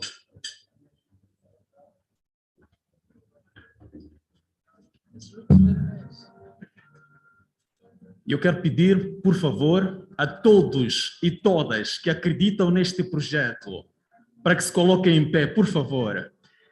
Vem aí o momento mágico desta manhã. E eu vou pedir para que me ajudem a contar. Vamos juntos fazer o countdown. Vou pedir à equipa técnica para voltarem a colocar o countdown, a contagem decrescente.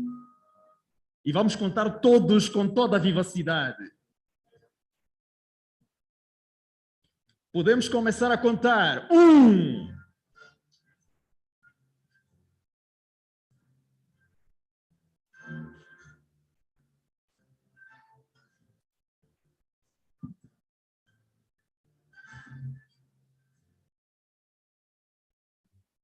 3. Eu quero ouvir, então, a vivacidade.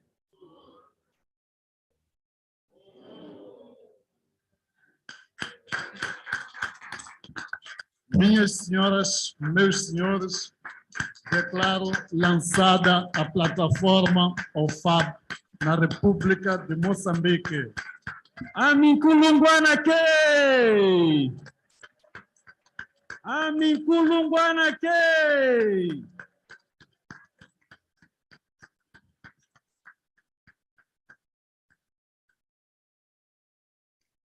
Eu não consigo ouvir Aminkulungwana Kei!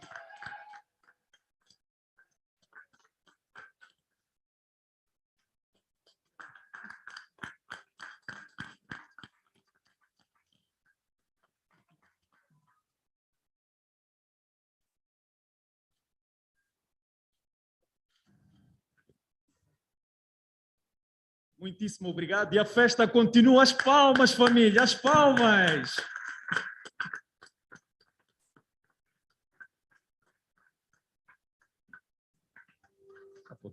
Minhas senhoras e meus senhores, tenho a honra de anunciar a retirada de Sua Excelência Olgário Banz, Vice-Ministro da Agricultura e Desenvolvimento Rural. Para quem, uma vez mais, por favor, peço uma forte salva de palmas.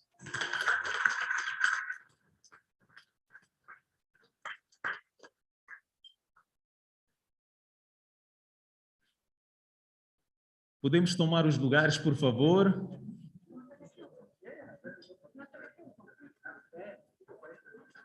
Eu sei que todos nós queremos o bolo.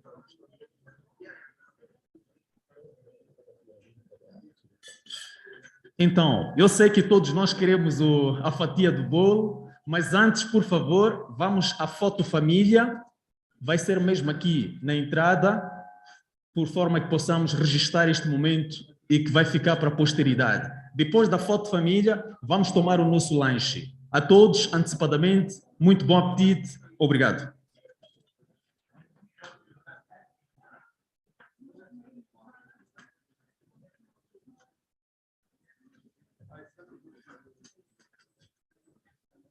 Pedimos gentilmente para que possamos ir à foto família. Vamos ao lanche e temos 15 minutos para o lanche, por favor. Protocolo, podem ajudar, por favor. A foto vai ser mesmo aqui nas escadas da entrada. Agradecemos a vossa colaboração.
A day of celebration in Mbegu Bagadawa yenye and tulipokea mara ya kwanza tukianza na women farmers from ATF different parts of the ilikuwa ni state endorse the pod borer W1101. resistant cowpea as their Tulipanda kwa preferred shamba variety of beans to 2 plant due to acres its early maturing, ambapo less use of chemicals, and its ability to withstand drought. The PBR cowpea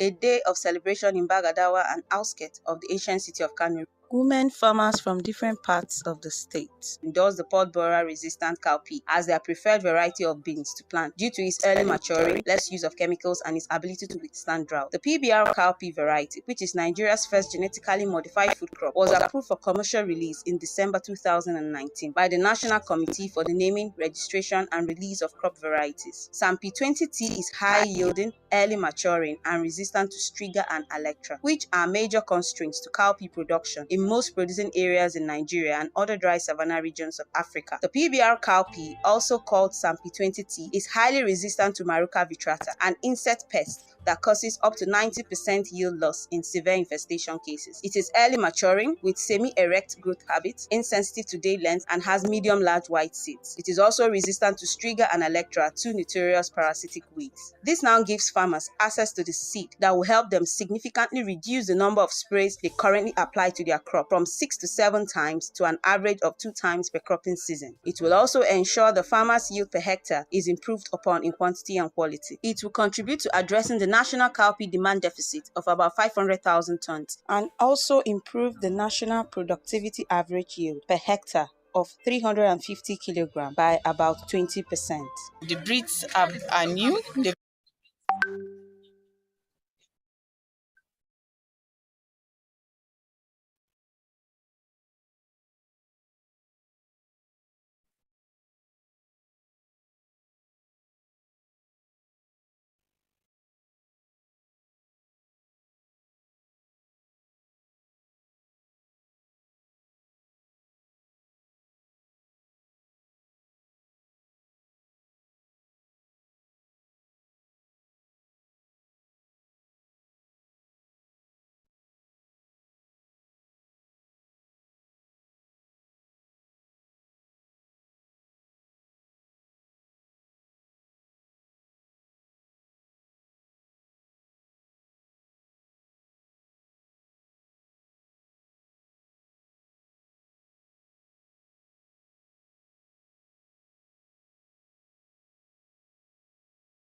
Matokeo imekuwa nzuri. Nimeharvest mahindi yangu Disemba mwisho na nimepata matokeo ambayo sijawahi pata miaka mingine.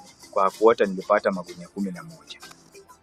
Na kwa hiyo magunia 11 imenisaidia, nimeuza magunia 5 kulipia mtoto school fees ambaye anasoma Malava Girls. Na ndio maana moyo wangu umechangamkia sana mbegu hii ya 1101 ambayo kuipata ilikuwa kupitia kwa shirika la AATF.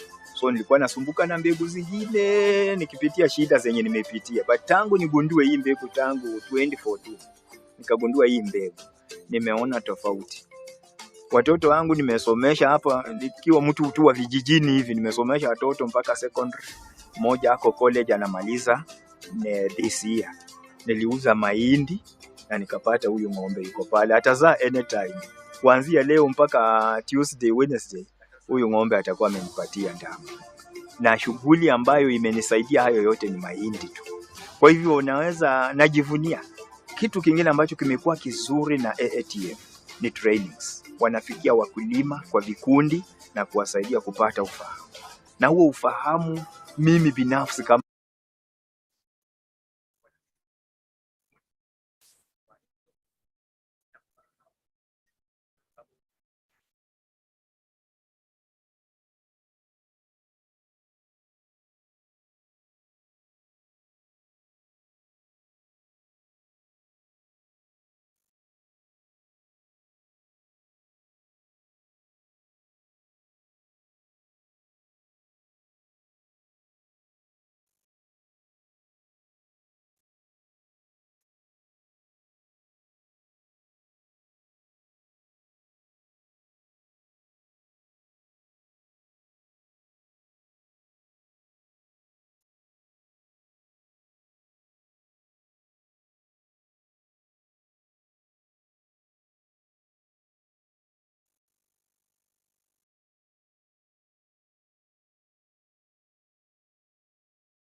matokeo imekuwa nzuri. Nimeharvest mahindi yangu Disemba mwisho na nimepata matokeo ambayo sijawahi pata miaka mingine. Kwa kuota nilipata magunia 11. Na kwa hiyo magunia 11 imenisaidia, nimeuza magunia 5 kulipia mtoto school fees ambaye anasoma Malava Girls. Na ndio maana moyo wangu umechangamkia sana mbegu hii ya 1101 ambayo kuipata ilikuwa kupitia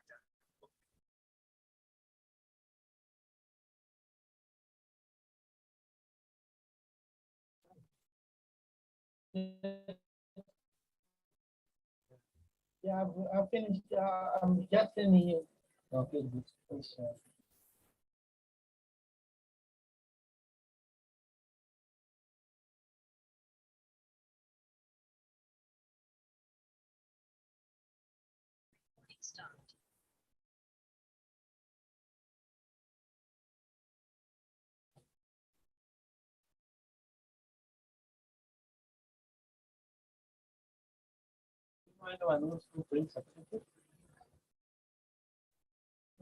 Here there's a company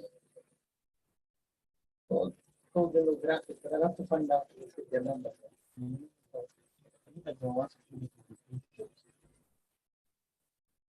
In color. Can you send that one? Okay, okay.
Obrigado. Queremos convidar a todos, por favor, para a foto família, ao que se seguirá delicioso mata-bicho que foi preparado para todos nós. Pedimos, por favor, para que nos dirijamos à foto família, será aqui nas escadas, e de seguida vamos tomar delicioso mata-bicho. Uma vez mais, obrigado pela colaboração. Sonia. But just forward, just send that. Okay. Did you talk to Sonia when you sent the first time? Yeah. So there's a name, oh, okay. Copy that one. And they are living, I need to give them this. Yeah, just send also forward. Okay.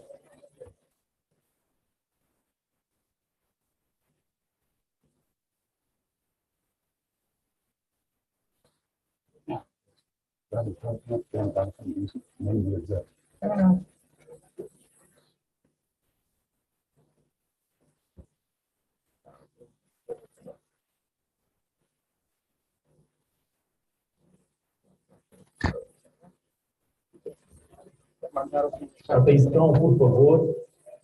Somos todos convidados a tomar o pequeno almoço. No final do pequeno almoço, poderemos ir à foto família. Obrigado pela colaboração. Bom dia.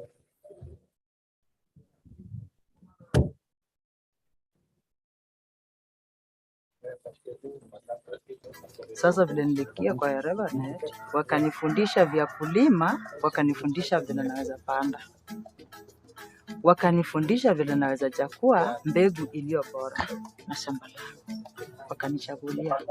Nimepata mahindi, nimevuna hapo, ninauza mpaka imetoa kwa hiyo nyumba, imeniweka kwa hiyo nyumba, nimejenga mwenyewe na nyumba yangu. Na ndio hii bado naendelea kuimalizia. Hata mtoto, niko na mtoto mmoja ako class 7, lakini nimepeleka boarding school sahi, ako Matumbuko. Sasa vile kwa ajili ya nini?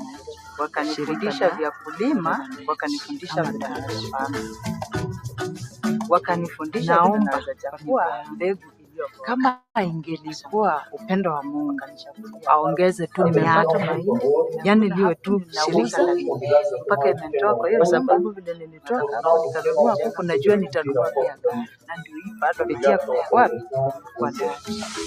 Hata mtoto, niko na mtoto mmoja ako class 7, lakini nimepeleka boarding school sahi, ako Matumbuko. Sasa kwa ajili ya nini? Wakanishirikisha vya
Minhas senhoras e meus senhores, depois do nosso pequeno almoço, somos convidados gentilmente para a foto família.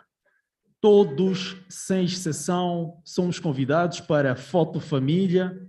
Vamos registrar este momento para a posteridade. Obrigado pela colaboração. Vai ser mesmo nas escadas, junto à entrada principal deste lugar. Obrigado, bom dia e até já.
Panda lakini sikuwa napanda vizuri. Sasa vile nilikia kwa Reverend, wakanifundisha vya kulima, wakanifundisha vile naweza panda. Wakanifundisha vile naweza chakua mbegu iliyo bora na shamba langu. Wakanichagulia. Nimepata mahindi, nimevuna hapo, ninauza mpaka imenitoa kwa hiyo nyumba, imeniweka kwa hii nyumba, nimejenga mwenyewe na mikono yangu. Na ndio hii bado naendelea. Hata mtoto niko na mtoto mmoja ako class 7 lakini nimepeleka boarding school lakini sikuwa na matumbuko kwa ajili ya nini. Sasa vile nilikia kwa shirika la wakanifundisha vya kulima, wakanifundisha vile naweza panda. Naomba wakanifundisha vile naweza chakua. Kama ingelikuwa upendo wa Mungu aongeze tu miaka. Yani liwe tu shirika la vuna hapo ninauza kwa sababu mpaka imenitoa kwa hiyo nyumba nitanunua kuku, najua nitanunua pia jana kupitia wapi bado kwa ndani. Hata mtoto niko na mtoto ako class 7 lakini nimepeleka boarding school lakini sikuwa na matumbuko kwa ajili ya sasa vile kwa wakanifundisha vya kulima, wakanifundisha nilikuwa nalima, naomba wakanifundisha vile naweza chakua. Kama ingelikuwa sasa vile nilikuwa kwa Reverend wakanifundisha vya kulima, yani nilifundisha shirika la vuna hapo ninauza kwa sababu wakanifundisha vile naweza chakua, mbegu nitanunua na shamba kupitia wapi bado kwa nimepata mahindi, nimevuna hapo ninauza mpaka imenitoa kwa hiyo nyumba, nimejenga mwenyewe na ndio bado naendelea kwa ajili ya sasa. Hata mtoto niko na mtoto wakanifundisha vya kulima, lakini nimepeleka boarding school kwa nalima, naomba wakanifundisha kwa ajili ya nini. Sasa shirika la aongeze bisha vya kulima, yani lisha shirika la naomba wakanifundisha kama ingelikuwa upendo wa Mungu aongeze tu miaka, yani liwe tu shirika la hapo ninauza kwa sababu mpaka itoka nitanunua kuku, najua nitanunua pia gari kupitia wapi kwa ndani kwa ajili ya sasa. Hata mtoto niko na wakanifundisha vya kulima, lakini nimepeleka boarding kwa ajili ya nini sasa upendo wa aongezesha mlima yani maisha mshirika kwa mlima naona lakini wakanifanisha kama ingi sasa kwa upendo wa wakaongezesha vya mlima yani ndio shirika wakanifundisha vitu naweza ndio najua nitanua nimepata mahindi nimevuna hapa ninauza mpaka imetoka kwa hiyo nyumba nimejenga mwenyewe na ndio bado naendelea kuishi kwa ajili hata mtoto niko na lakini nimepata ushirika kwa mlima kwa ajili ya nini sasa kwa shirika la aongezesha vya mlima yani vile shirika naomba wakanifundisha kama ingilikuwa upendo wa Mungu aongeze tu miaka yani liwe tu shirika la nauza kwa sababu nimetoka nitanunua huku najua nitanunua kupitia wapi kwa ajili hata mtoto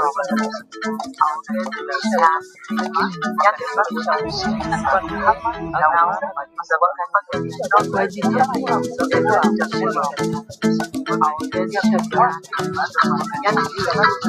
nalima naona lakini sasa wakanifundisha vya kulima yani vile tu shirika wakanifundisha vile naweza mbegu najua nimepata mahindi nimevuna hapo ninauza mpaka imetoka kwa hiyo nyumba ndio bado naendelea hata mtoto niko na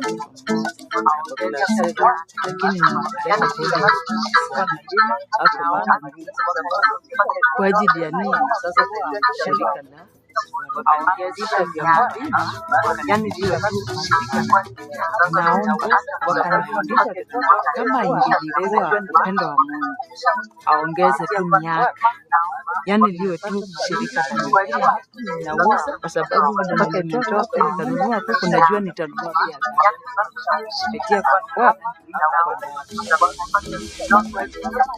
hata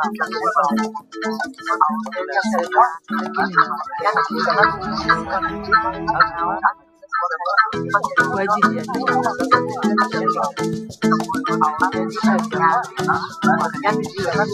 kwa nalima naona lakini sasa wakaongezesha vya kulima wakanifundisha shirika wakanifundisha vile naweza chakua mbegu najua nimepata mahindi nimevuna hapo ninauza mpaka imetoka kwa hiyo nyumba nimejenga mwenyewe na ndio bado naendelea kwa ajili hata mtoto niko na mtoto lakini nimepeleka kwa ajili ya nini sasa shirika la aongezesha vya mlima yani bila naomba wakanifundisha kama ingilikuwa upendo wa Mungu aongeze tu miaka yani liwe tu shirika la nauza kwa sababu mpaka imetoka nitanunua huku najua nitanunua pia kupitia wapi hata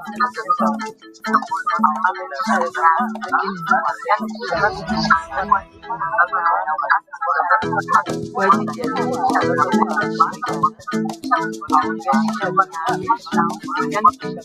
kwa nalima naona lakini sikuwa sasa vile wakanifundisha vya yani wakanifundisha vile naweza chakua mbegu najua kupitia kanisa. Nimepata mahindi, nimevuna hapo, ninauza mpaka imenitoa kwa hiyo nyumba. Na ndio hii bado naendelea hata mtoto, niko na mtoto mmoja, lakini ninapeleka kwa mlima hapo kwa ajili ya nini? Sasa kwa shirika la wakanifundisha yani naomba wakanifundisha kama ingelikuwa upendo wa Mungu aongeze tu miaka, yani liwe tu shirika la milele. Ninauza kwa sababu vile nimetoka nikanunua kuku, najua nitanunua pia kupitia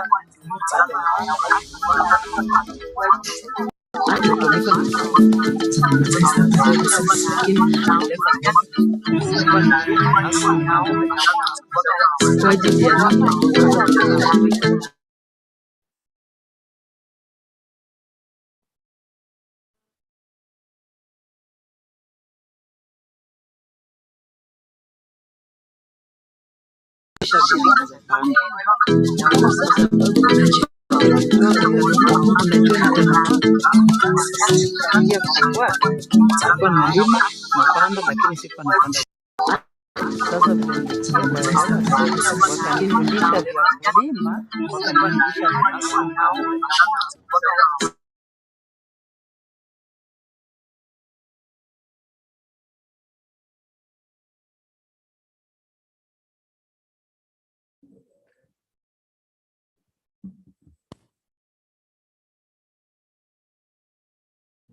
Alô, alô.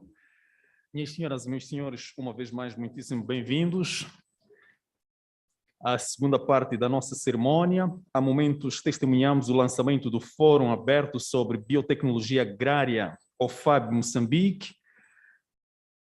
Os próximos momentos serão igualmente mágicos.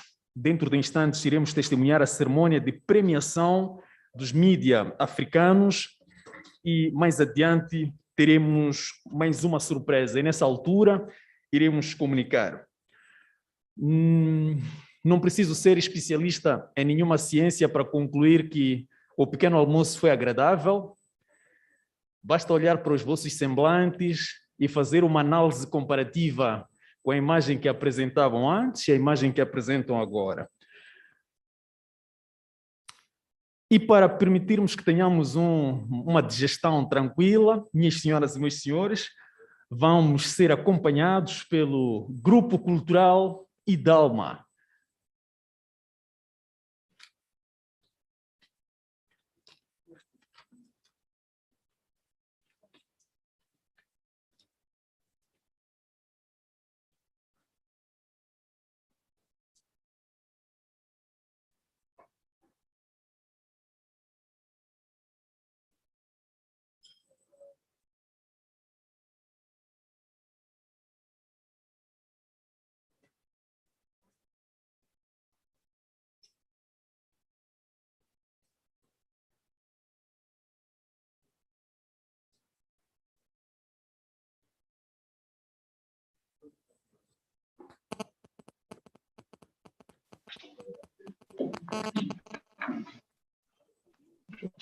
Désactiver. Bon, tu peux désactiver, déconnecter avec votre nom. C'est sûr, hein, c'est son nom. C'est pas difficile.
Yes.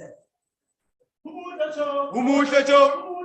Umuhle Joe. Kulamanzi yangen. Umuhle Joe. Umuhle Joe. Kulamanzi yangen. Kalenga. Kalenga na kulamanzi yangen. Kalenga. Kalenga na kulamanzi yangen. Umuhle Joe. Umuhle Joe. Kulamanzi yangen.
Muitíssimo obrigado. Depois de termos sido brindados por esta festa, a senhora diretora insistentemente dizia-me que, olha, diga às pessoas que estamos em festa, é a nossa característica, cada passo, cada conquista nós celebramos. Quero por isso, uma vez mais, por favor, pedir uma salva de palmas, primeiro pelo lançamento e pela festa no qual estamos inseridos. Sim, senhora. Digníssimos convidados, senhoras e senhores, uma vez mais, dou-vos as boas-vindas à segunda parte desta nossa cerimónia. É momento de convidarmos o Dr. Vitor Chinoko, a quem caberá falar-nos sobre o papel da OFAB para o aumento da comunicação em África. Eu vou pedir, por favor, para colocar o microfone daquele lado. Então, peço gentilmente para que me ajudem a receber com uma salva de palmas Dr. Vitor Chinoko, por favor.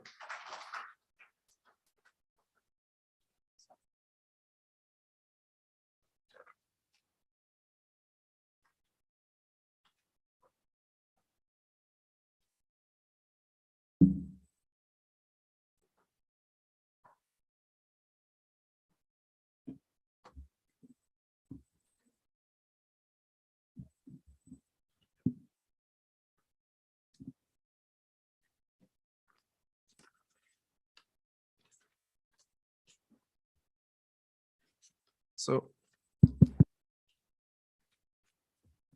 microfone, por favor.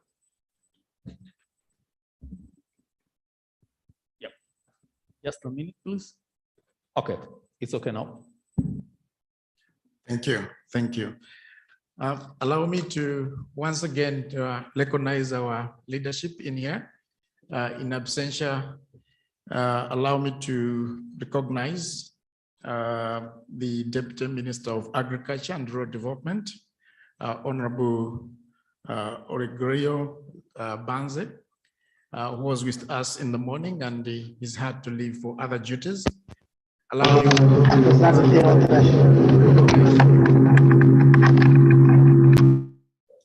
to recognize Dr. Olga Faftine, the Director General of IAM. Thank you, Madam. Again, let me recognize the AATF Executive Director, Dr. Kanyas Kanangiri, and also let me observe and recognize other representatives from ministries and departments, but also partners that are following us online. Thank you very much again for being with us. And it's quite interesting to note that despite having a break, we still have a room that is full of people. We do not take this commitment for granted. And I want this to be something that you register in your heart, that we do appreciate your presence, your collaboration, and your connection to the OFAB agenda. We are coming to a very important moment, and I wish I had all the charisma to punctuate this moment, because it's one of the extremely important core duties that AATF carries out. We are here to celebrate and honor heroes and heroines that have worked in the media to promote agriculture biotechnology. I call you heroes and heroines because you've chosen to be on the right part of history in as far as advancing agriculture biotechnology is concerned.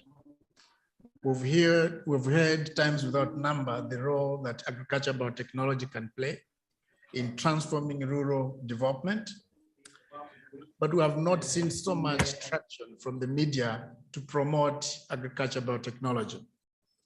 And this is why I do think that those that have taken on this path are actually heroes and heroines.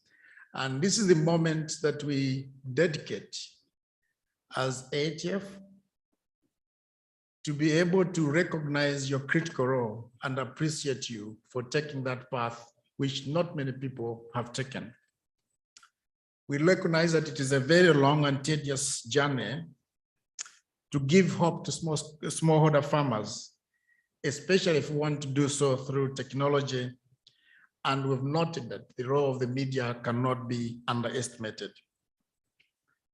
The media has worked shoulder to shoulder with AATF in providing information on the agriculture biotechnology, and you've really helped us in demystifying the propaganda, misinformation that has surrounded agriculture biotechnologies.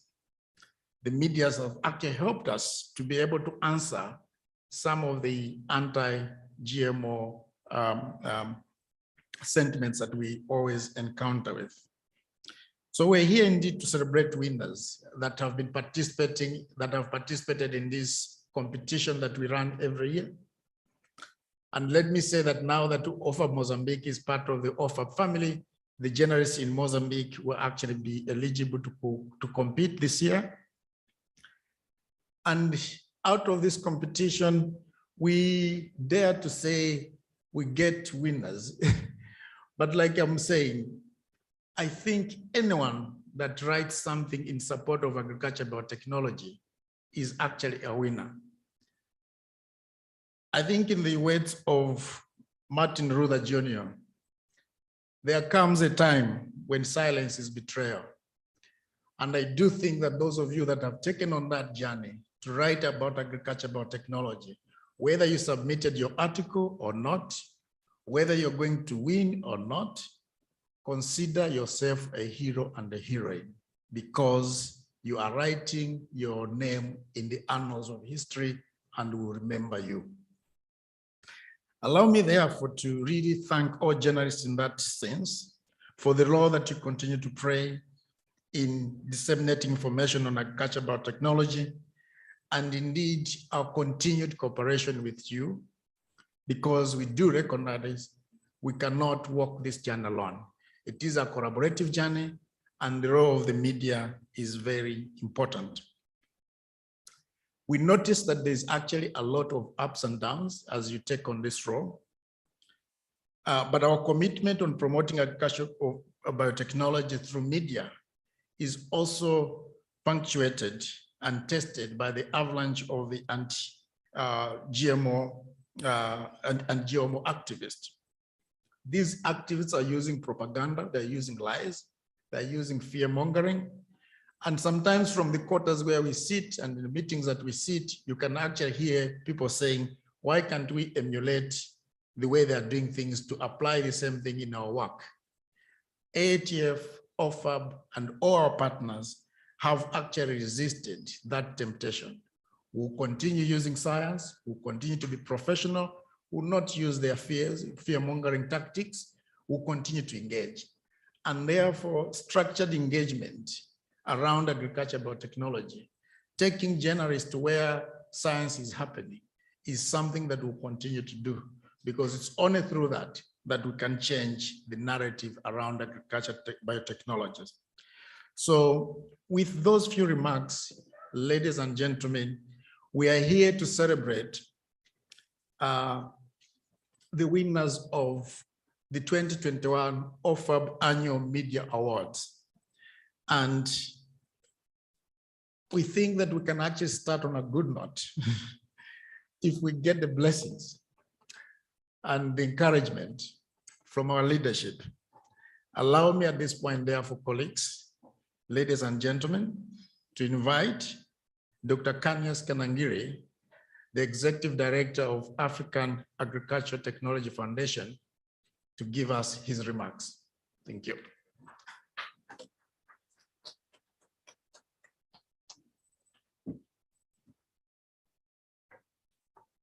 Thank you, Vitumbiko, for very informative remarks. The guest of honor, the Minister of Agriculture and Rural Development, Honorable Celso Ismail Correa, represented here by Honorable Olegario Banze, the Vice Minister, and I would say currently, after he stepped out, he promised he will be coming once he will have addressed key pressing issues that he wants to address. Currently, we are glad to have the Director General of the Institute of Agricultural Research on Mozambique, Dr. Olga Faftin. The representative of Ministries of Science, Technology and Innovation, Environment, and other ministry present here. The representative of the Vice Chancellor of Eduardo Mondlane University and other institutions of higher education here present. The directors from Institute of Agricultural Research Mozambique, directors from Interinstitutional Group on Biosafety, Director Generals, Executive Secretaries, and partners. Allow me also to recognize the Director General, National Biotechnology Development Agency, Professor Abdullahi Mustafa, Nigeria, Director General, National Council of Science and Technology for Malawi, Professor Elijah Wanda, Executive Secretary, Uganda National Council of Science and Technology, Dr. Martin Ongol, Director General Commission for Science and Technology, Dr. Amos Nungu, Tanzania, Director of ISA, Dr. Margaret Karembo, Kenya, Director General INERA, Dr. Hamidou Traore, that is Burkina Faso, Director General, Ethiopian Institute of Agricultural Research, Dr. Feto Esimo, that is Ethiopia, Director General, Rwanda Agricultural Board, Dr. Patrick Karangwa, that is Rwanda, and those are following us virtually from their respective countries. I want to thank you all and welcome you all to this very important and colorful event.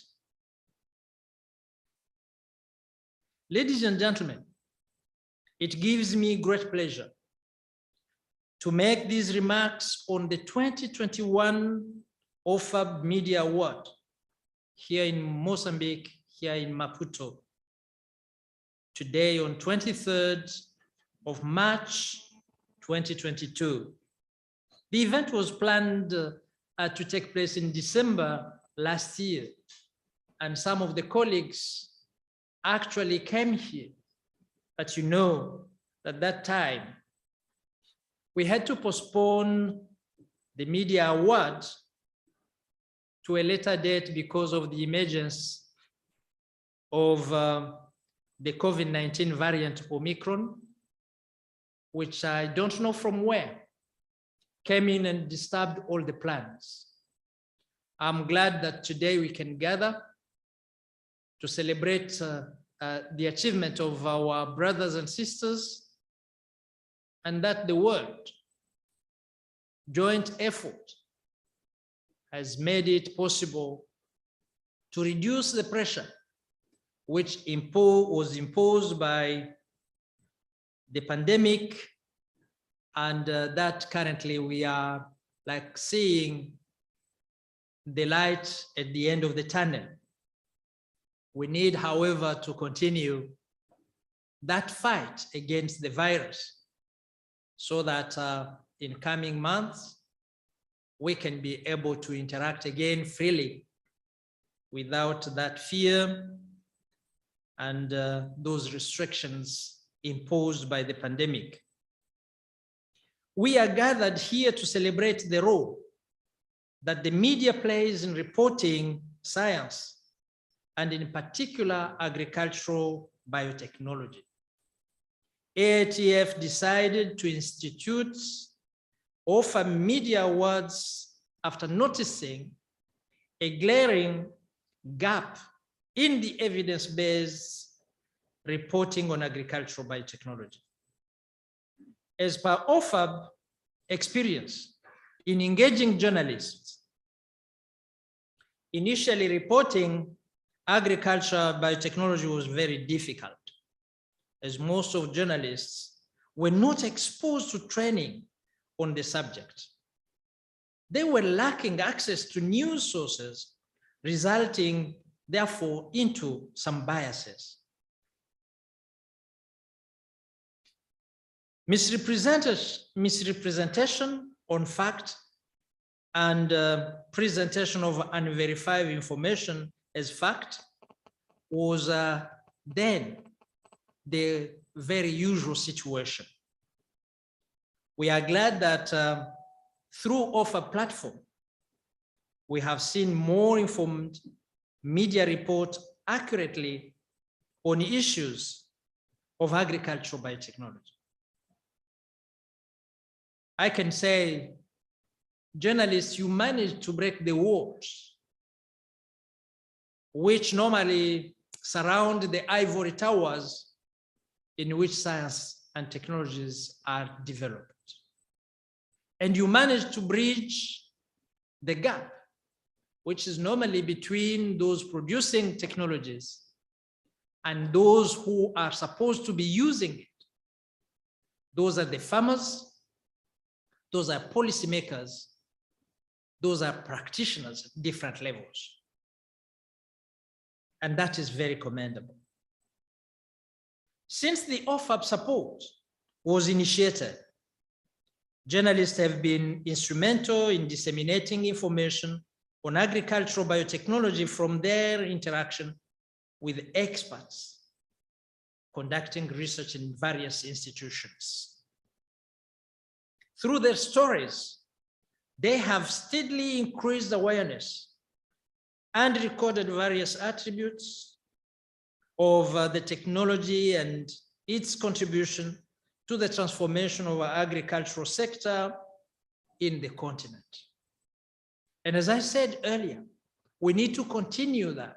It is something which deserves and needs our continuous effort, because we know very well that the agricultural sector will not be transformed by more and more expanding arable land, but rather by working on the same land, but with different tools and using innovation and science to improve productivity, to improve the bromatologic nature of our produces by bringing in the nutrition factor.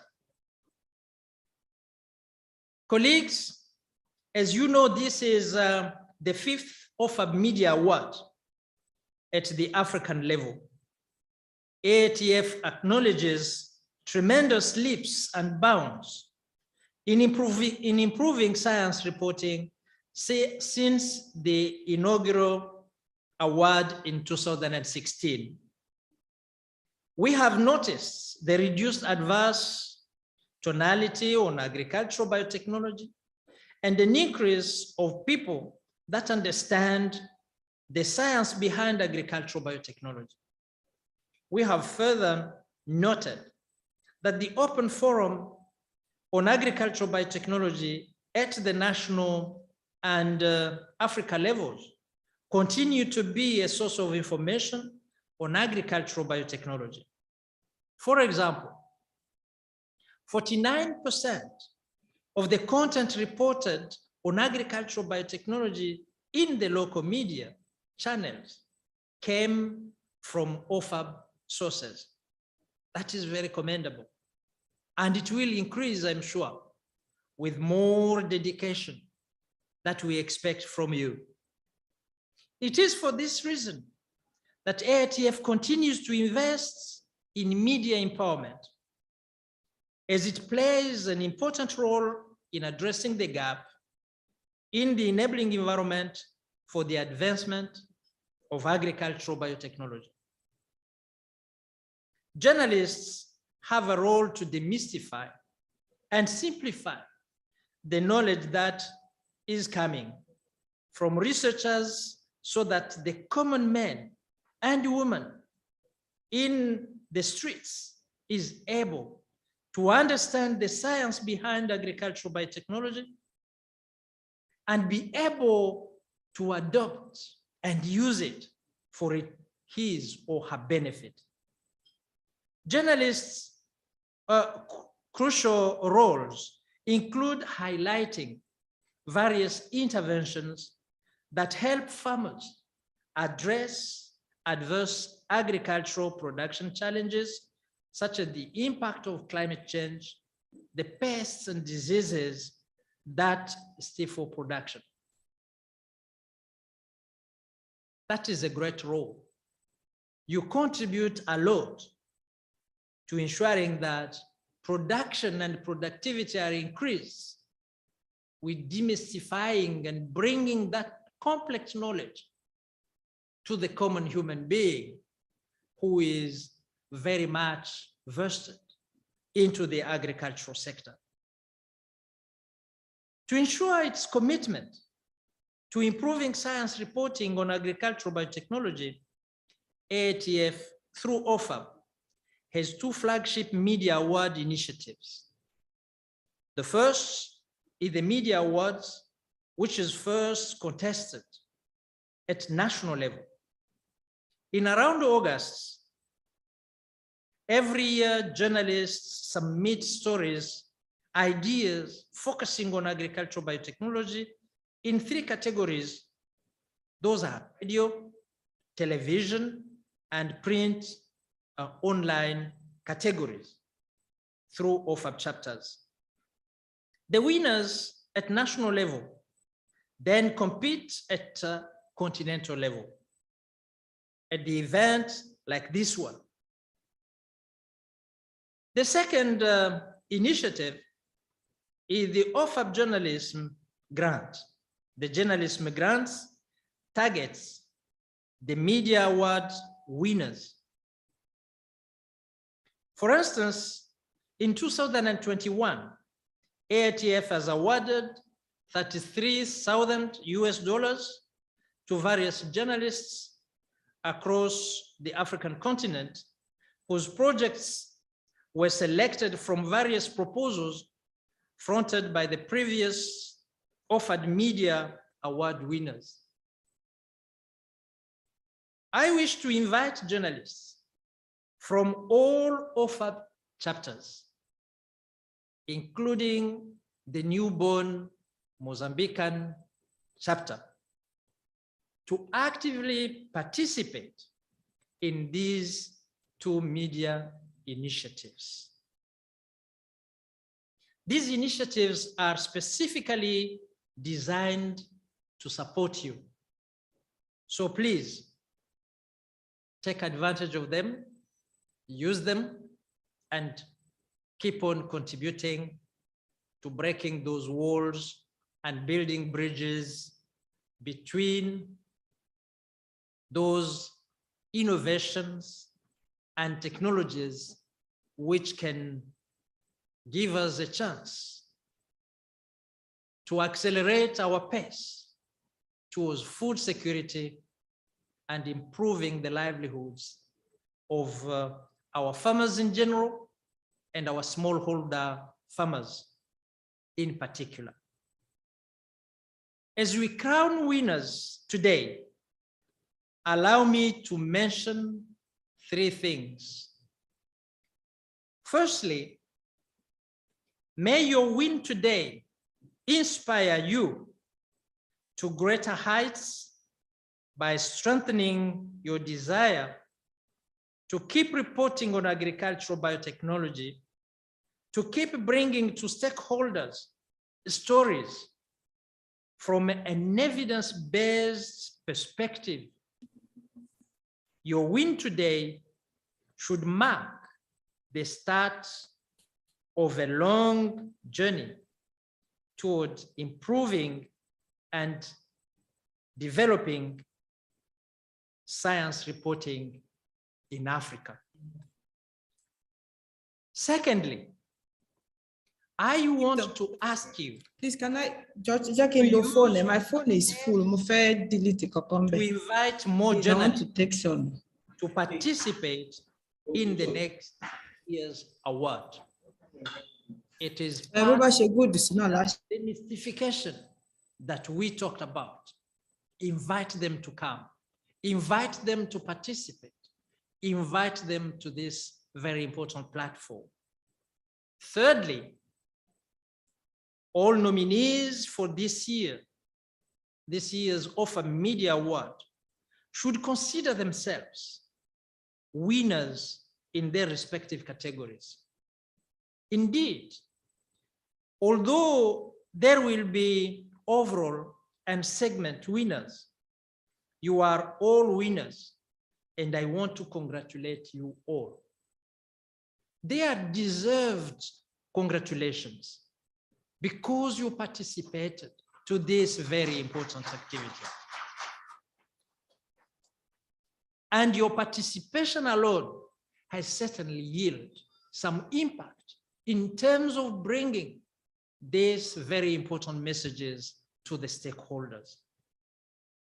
As I conclude my remarks, allow me to wish you a very great event this afternoon as we bask under the glory of our African journalists who have made us proud in the OFAB 2021 Africa Media Award.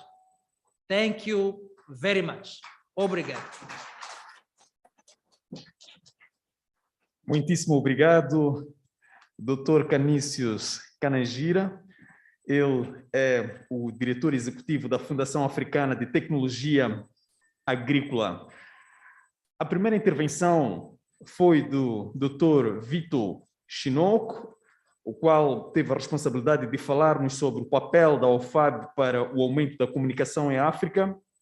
Tivemos a momentos um enquadramento bastante exaustivo sobre o OMA, que é Africa Media Awards.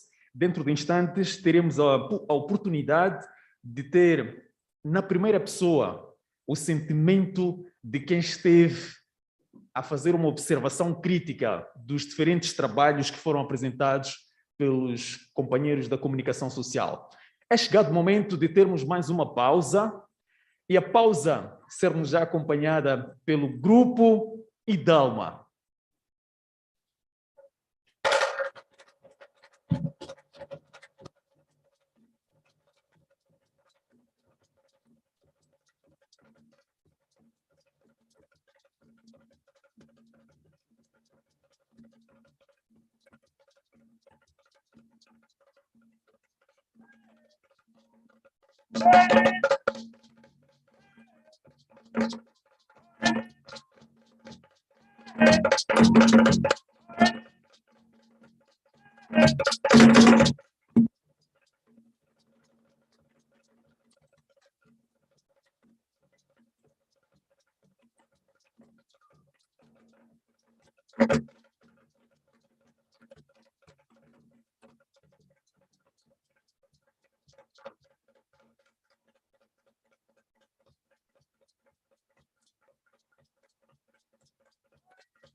Thank you very much. I don't know what you always is your feeling when you watch African dances.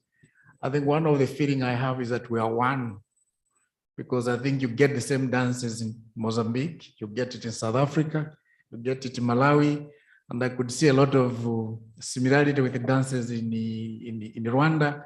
So we are one, I think that unity just energizes me, and it also energizes our cause for agriculture technology that we are here to promote as Africa. So thank you very much for that energizing dance. As we said, that this was a competition, and I think a competition has to be credible. A competition has to be supported by credible people that have to vet all the applications, and this was not different. And the OFAB Media Awards, we have a panel of 7 credible judges that look at all applications that come through. Normally you'd have all the judges come to the event like this one, but because of COVID and the space is not yet open, all of them didn't come. But the judges sent one of their representatives who they sent a word in terms of how the process went, and also how they are looking at the science journalism in Africa. So allow me at this point to invite the representative of the 7th panel of judges, Ms. Eva Georgia, who is going to give us her take and the process that they went through, and most importantly, what she's looking forward to in as far as science journalism is concerned. Eva, you may walk to the front.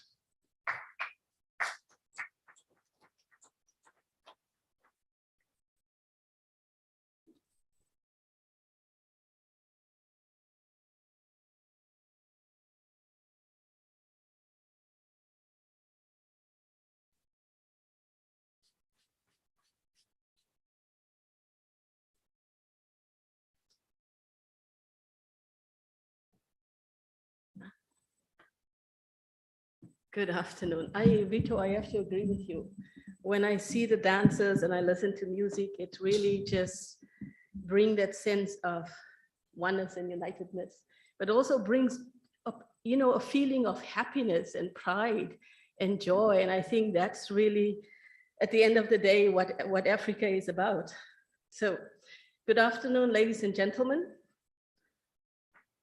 It's afternoon, yeah? Greetings to all the award-winning science journalists, the partners, the funders, the stakeholders that are here and online. I'm not sure if people are still online. It's quite a privilege to be speaking here at this historic event where the OFAB Mozambique chapter has been launched and the Media Awards of 2021. So we know these awards events have been scheduled and rescheduled due to COVID. So I really would like you to give a round of applause to OFAB and AATF staff, volunteers, and leadership for getting us here and making this event happen. Let us put our hands together. We are here today to celebrate journalistic excellence in reporting agriculture biotechnology with submissions from 7 different countries, and your representatives are all here in the categories of print, radio, online, and television broadcasting. I am speaking on behalf of all the judges, as was mentioned earlier. So I would like to congratulate all the award-winning journalists from Kenya, Uganda, Tanzania, Burkina Faso, Ethiopia, and Nigeria for delivering outstanding reportage in the field of science journalism. This is a field of reporting that is not easy, and it's not traditional. And it requires a certain breed of journalists to take on this type of reporting.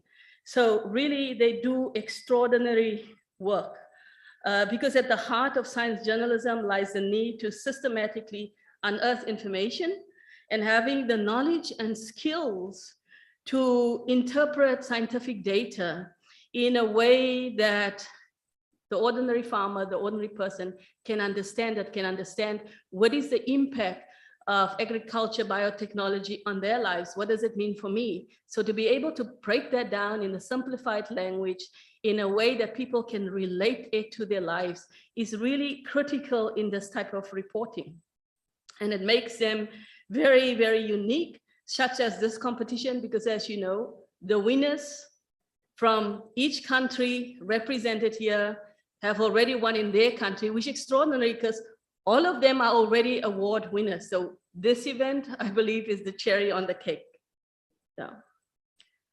So I wanted to say this is the 4th year that OFAB recognizes the exemplary journalism that promotes best practices in science reporting. And we know we're dealing with a rapid spread of fake news and sensationalism that they are challenged with. We also know that farming is the lifeblood of Africa. It is the cornerstone of our economy. So for the media to empower and educate farmers on how agriculture and biotechnology is of critical importance is something that really just needs to continue to be capacitated, because we just have to continue to grow. Because if we look at the extraordinary success AATF has had, I think it's still the biggest secret in Africa. And I want to encourage the science reporters that are here to really also report on the success stories consistently of what AATF and OFAB is doing. And just a reminder to put your audiences first. Some of you might know Otula Uwa. We call him the father of science journalism. And he said, you know, what is important about science journalism is about telling the whole story, not just a part of the story, the whole story. Being able to focus on solution journalism. And really science journalism is about reporting the solutions, but also looking at adversity and being able to challenge when things don't quite match up. I think it's commendable that during this catastrophic times when media houses the world had closed down, I know of many rural radio stations and smaller radio stations in Africa that had to stop broadcasting. We've also seen the death of the print media, but in science journalism, we've seen a growth, that these journalism in times of challenges continue to put themselves out there, put themselves on the front lines during this pandemic to bring the information to their local communities. And on top of that, this crisis has really emphasized the importance of local media and being connected to your audiences and being able to put your audiences first, whether your audiences are online or in traditional media. It is really critically important to know that you are connected to your audiences and putting them first. So I want to talk about a little bit about what we look at as judges. And I think I would be remiss to say that history has taught us with every crisis that there is tremendous opportunity for growth and development and innovation. And it's really important for the journalists to look at where they are today, to look at up-leveling their skills, to embrace technology and digitization and not stay behind, but to make sure that they meet their audiences where they're at. So we want to celebrate the achievements because the science journalist has really shown fearlessness, determination, and fortitude in not letting the global crisis stop them from reporting. They showed innovation, really, and a lot of creativity in their storytelling. And because of their techniques, whether print, radio, online, or television, they've really set themselves apart from the rest. At the end of the day, you know, as journalists, we are storytelling, no matter what the topics. And like we say, content will always be king, right? So it doesn't matter whether we are talking about the reporting of cowpea or cassava or bananas or beans. At the end of the day, what is important is that you give the information in bite sizes to the audience so that they can absorb it and understand it and actually apply it into their lives. So what I want to leave the journalists with is when we as the judges look at your work, there are things that we look for to choose a winner. And that means that your work has to be exemplary and outstanding on every level. So when you submit your work at this competitive level, we would like to encourage you to make sure you tick all the boxes. And these are the kind of boxes we're talking about. It's great to have great content, but great content with grammatical errors becomes nothing, right? Because at the end of the day, poor quality pictures and poor quality video audience is what will make you lose in this competition and what makes you not stand out in the incredible work that you do. Or even an uninteresting headline or layout that is not well structured, the lack of diverse opinions and voices, especially those affected. When your heading and your topic don't match, when research is done without much effort, it is very clear to the judges, because we are journalists, we come all from a journalistic background. So it's very clear when people have not gone the extra mile, that when you have not put in the effort into your research, these are the things we are looking for. Creativity, innovation, journalists showing integrity in their reporting. So any one of these could be a reason why you may not be the overall winner tonight. But I can tell you that we were taken on an extraordinary journey, looking through the eyes of the journalists and being able to see what they see.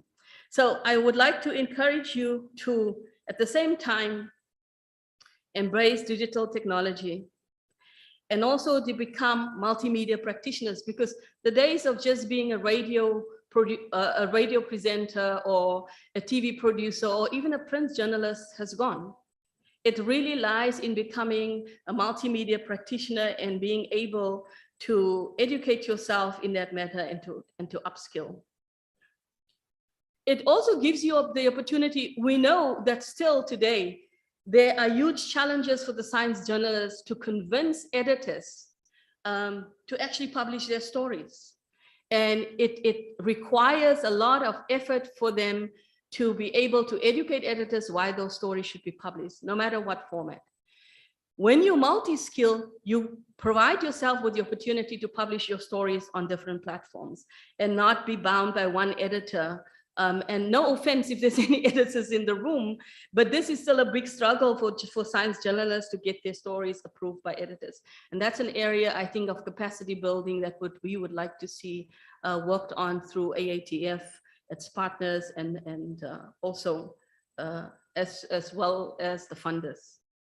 So we would like to congratulate you. We commend you for your commitment in science journalism, using a language that the ordinary person can understand. As a panel of journalists, we wish you well with your future endeavors. We salute you.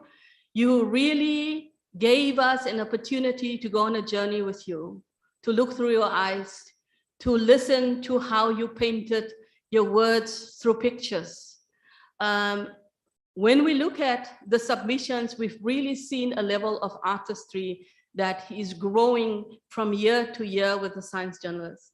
So we salute you. We thank you for your commitment, your hard work, your extraordinary talent, and staying with it, because as I said, this is not an easy topic to cover. Congratulations, well done. We appreciate the work you do. Thank you so much.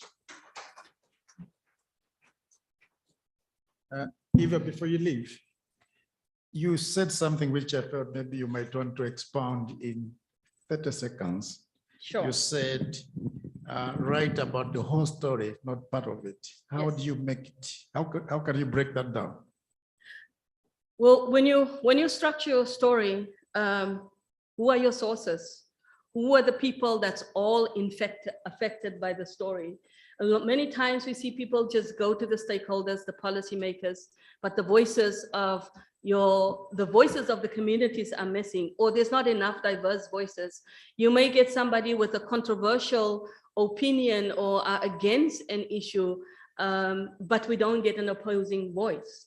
So we're saying it's really critically important that you give the whole story And that is identify your sources, making sure that you identify every aspect, and then breaking down that story and keep following that story, because there's so many different angles. Don't follow the headlines. Don't follow the normal story. Give it your own angle. And that means talking to people that are in the midst of the experience of what is happening. Thank you, thank you, thank you. And I think that's just a tip of the iceberg to the training that we're having tomorrow, right? Yes. So thank you again, Eva, for coming. And we believe you that I think you and your team, the results that you are going to see today are extremely credible, because we've seen your work. And this is not the first time, and we really want to appreciate you and the whole panel of judges. We really are very grateful. We're totally indebted to you, and we love this collaboration that you've always offered to AATF. Thank you. Thank you. I fell in love with agriculture biotechnology once I started, attending the conferences and being able to be a judge, and seeing it really, to me, is important that the work of what these science journalists are producing really gets more emphasized in the media, because it's really difficult to find information. It is not easy. And I think that is something we can build capacity on, because the work that these journalists do is extraordinary. It really is exemplary. Please give them a hand. Thank you, Eva. And then there comes that moment when we now need to call out, so to say, who it is that made it from the countries to the African competition. And I have the pleasure to read out the names of the finalists that came from all the 7 countries that made it to the final round of competition at Africa level. We have Hadiza Muhammad Ali from Nigeria.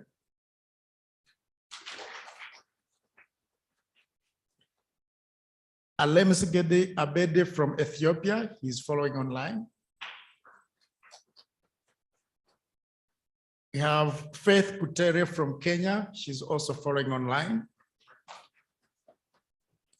We have Nagatu Meru Mulu from Ethiopia. Collins Nabuife from Burkina Faso. Mese Mrengu from Kenya. Alidu Odrago from Burkina Faso. We have Daji Blessing Odok from Nigeria. We have Abubakar Tanaginda from Burkina Faso. We have Abebe Wode Georgis from Ethiopia. We have Dennis Otieno from Kenya. And finally, and not least, we have Jeremy Odrago from Burkina Faso. Allow me at this point to ask Hadiza Muhammad to come and get a certificate representing all finalists. So Hadiza, you may walk in front.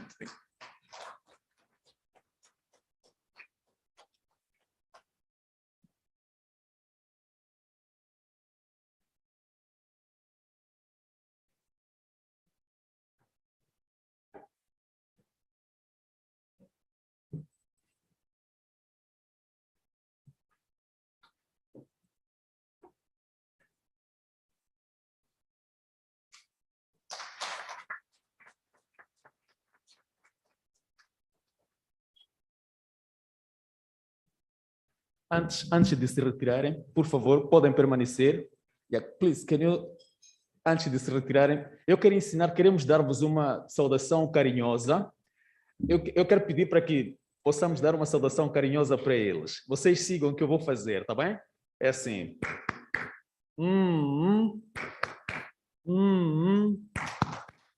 Coração.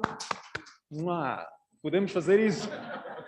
Em 3, 2, 1. Com força, né? São nossos vencedores. Vamos lá, vamos repetir agora com energia. É 1, é 2, é 3. Chico, coração.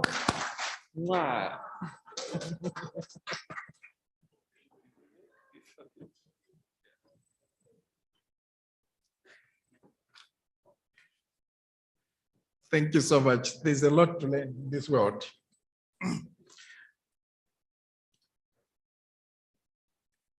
So we now go into a session where we're going to be able to award certificates to the winners in different categories.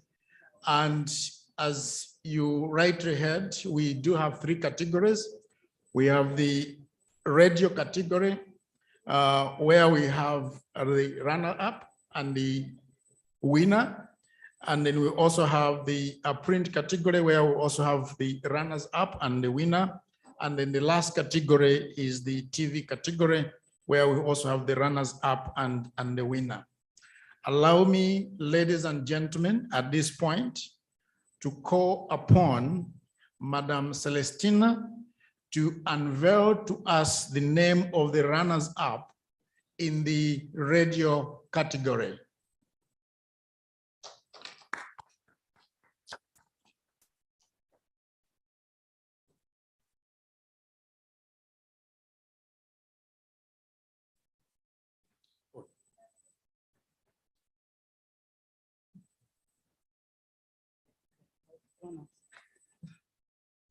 Radio category, runners up, Alidou Oderago. Sorry.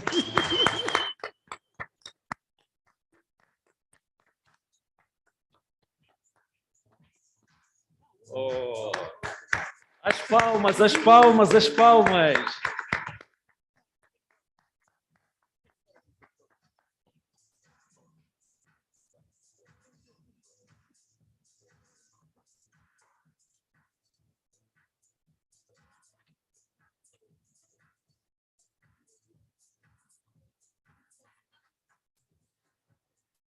So that's the profile of Odelago. We wish you were here, Odelago, but congratulations wherever you are. And thank you so much for contributing to the biotechnology agenda in Africa. We are so proud of you.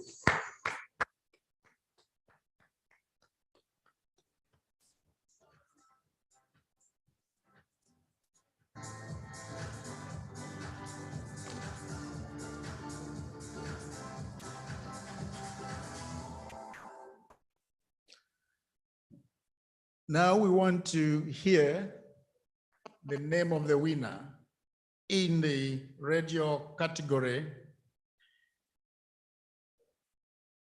And that announcement is going to be made by the project manager of OFAB, Vitumbiko Chinoko.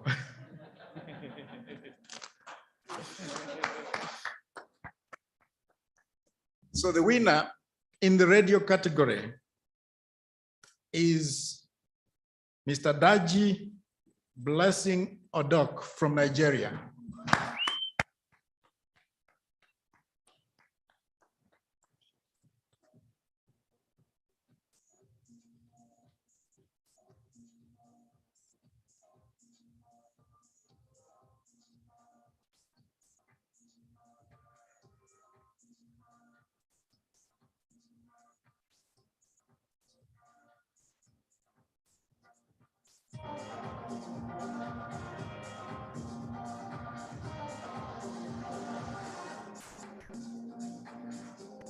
Thank you, Daji, for submitting your application. And we congratulate you for your dedication to the agenda on agriculture biotechnology. We hope you continue to partner with us and your work is recognized at Africa level. We are so proud of you, Daji.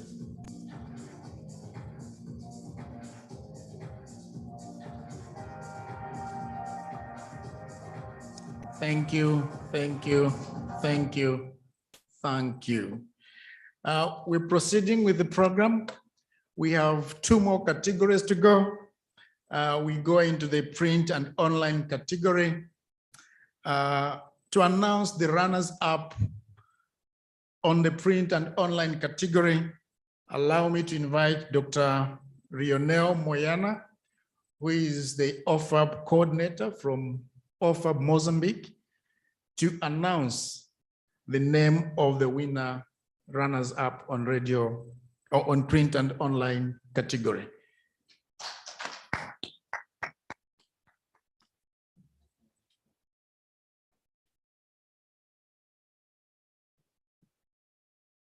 Boa tarde a todos. É com imenso prazer que vou anunciar o vice-campeão para a área de impressão via online de jornais, que é o Bobacar Tarnaguida. E parabéns para ele. Muito obrigado.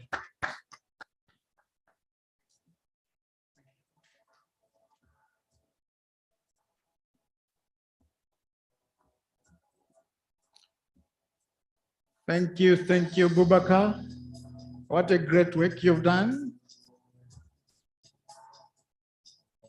We are proud of you at Africa level for supporting the agenda on agriculture biotechnology.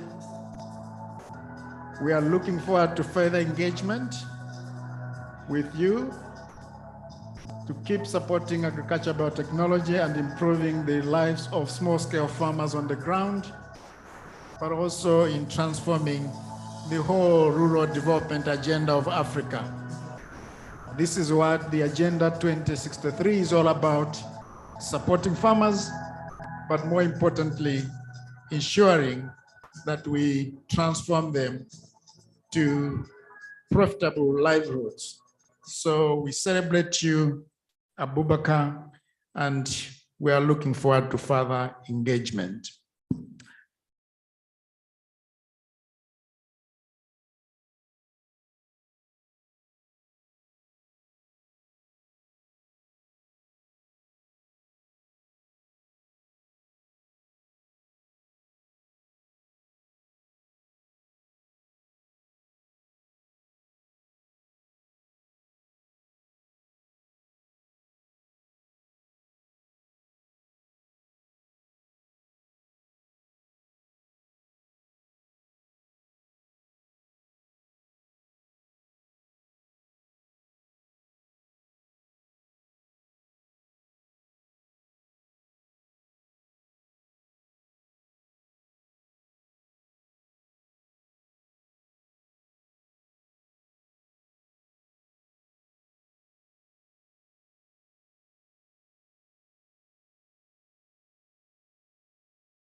Thank you. Thank you so much.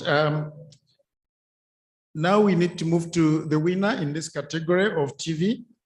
And to announce us the winner in this category is Dr. Canisius Kanangire.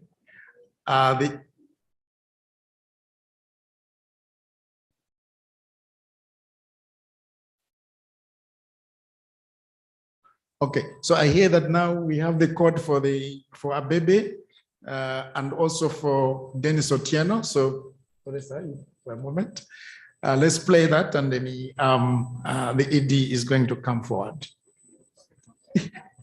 That was my one.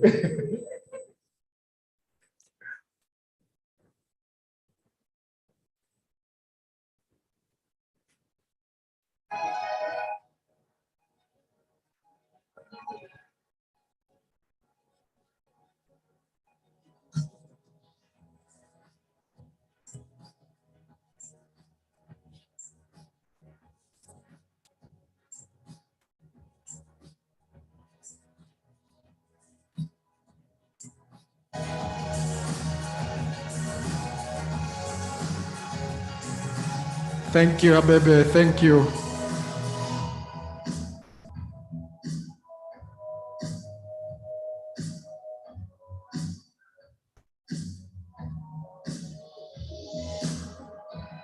Thank you, Abebe. This was great work. We continue to be inspired by your work.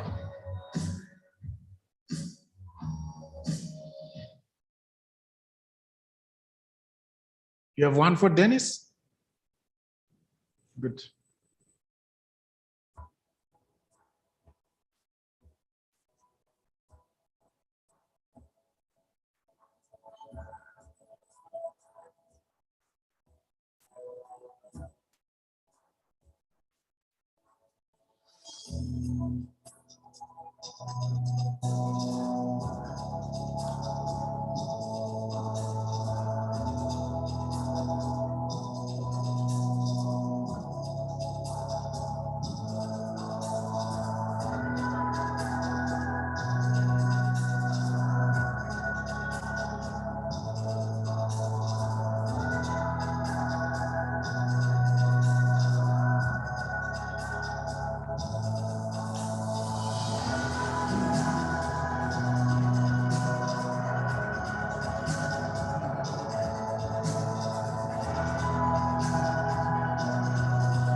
Thank you. Thank you.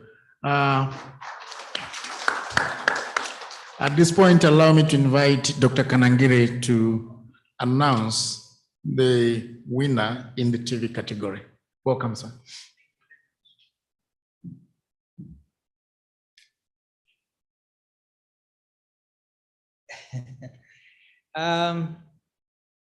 To some category of people don't give them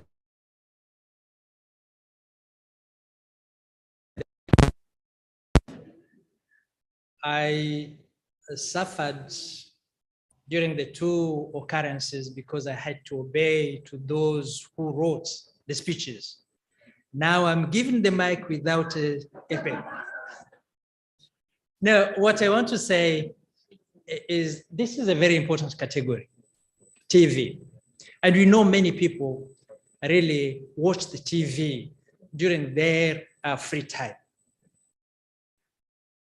Referring to the last 3 weeks or so, when you look at the television, what do you see? Russia-Ukraine war, and all the suffering, the desperation which comes with. When a few years back, when you looked at agriculture in Africa, and when you looked at the lifestyle of an African, you were shown the images of the famine in the Horn of Africa, in Ethiopia. People, children starving and dying of hunger. And that rhetoric has not changed. When the media, international media, show television today of Africa, they show a dirty farmer, miserable in those images. What do they want us to take from that? What is the inspiration that they want to convey to the watchers? What is the purpose of that kind of reporting? We are Africa. We know the challenges that we have, but we also know the effort that different stakeholders are taking to addressing those challenges in a very complicated situation. Our farmers are true warriors. They are giving a lot of effort to produce food, not only for their families, but also for us who live in urban areas. True warriors, true heroes. They deserve a TV reporting which will give them some inspiration, which will give them some knowledge, some tools to improve the result that they are achieving. We need TV reporting which has a purpose, and the purpose is to make a change, and a long-lasting change. So I wanted to call you for that. Before I give the name of the TV category winner, Mr. Jeremy Odreogo, I want to congratulate you. I was told that Jeremy Quedrogo does not speak English, does not speak Portuguese. Allow me to speak to him in the language that he will understand. Jeremy, je voudrais vous féliciter pour votre nomination. Oh, c'est vous? Ah ben, ça, félicitations. Je pensais que vous êtes en ligne. Je disais avant de venir à votre nomination que la télévision présente des images de désolation, des images qui n'encouragent personne, qui n'ont aucune inspiration à ceux qui regardent la télévision.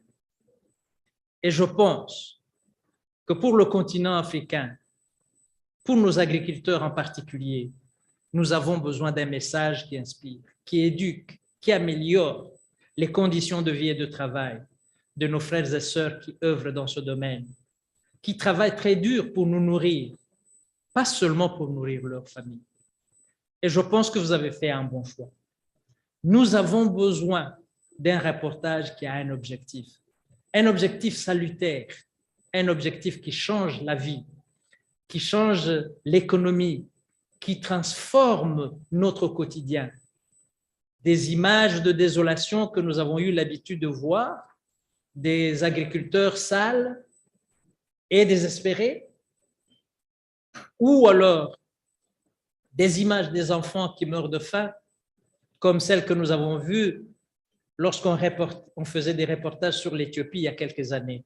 Nous avons besoin de quelque chose qui donne l'espoir de vivre, l'espoir de travailler, le courage de continuer d'aller vers l'avant. Et je crois que vous avez fait un bon choix. Je vous félicite, je vous encourage à continuer et à propager ce même désir de contribuer à quelque chose qui est plus grand que nous, individuellement, en appelant d'autres journalistes à vous rejoindre et à travailler dans ce domaine. Mes félicitations encore.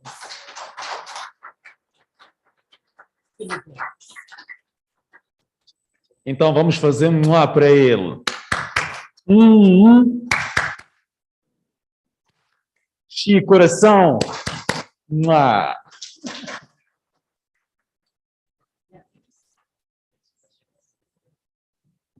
Thank you so much. Jeremy.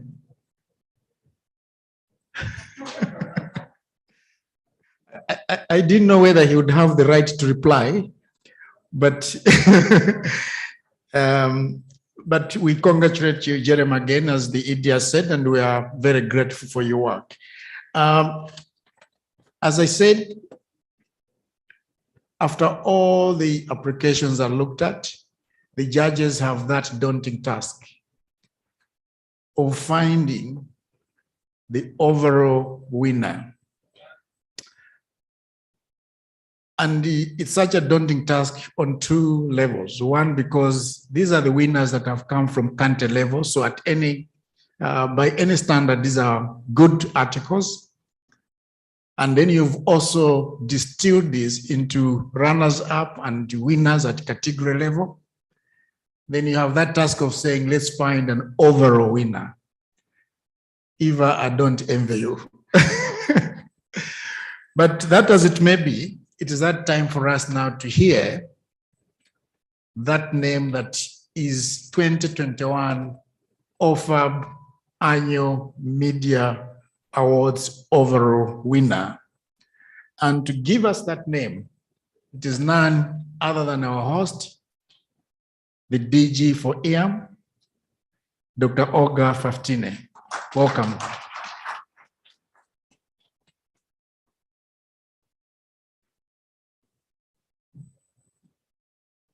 Muito obrigada. Tchan, tchan, tchan, tchan. Tenho a grande honra de anunciar o vencedor do Prêmio Africano Geral, o Prêmio Africano da edição 2021. E o premiado é Jeremy Quedraugo.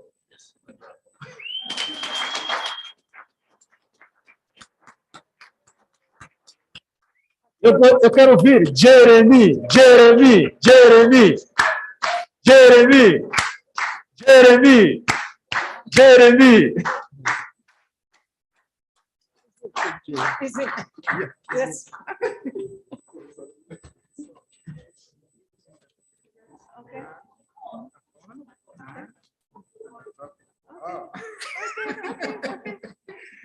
So what?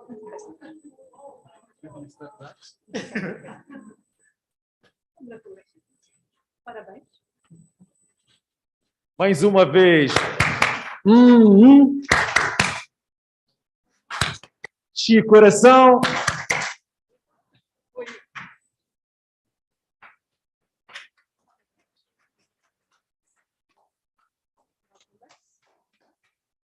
Thank you. Thank you.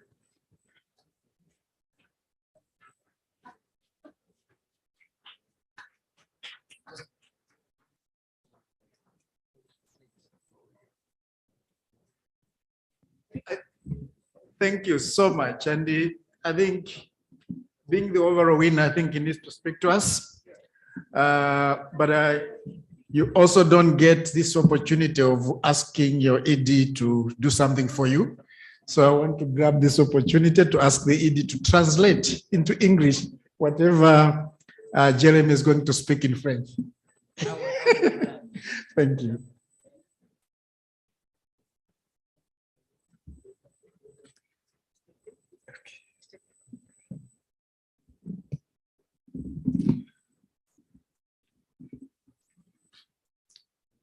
Merci à tous. Je voudrais remercier tous ceux-là qui ont permis pour que cette activité ait lieu.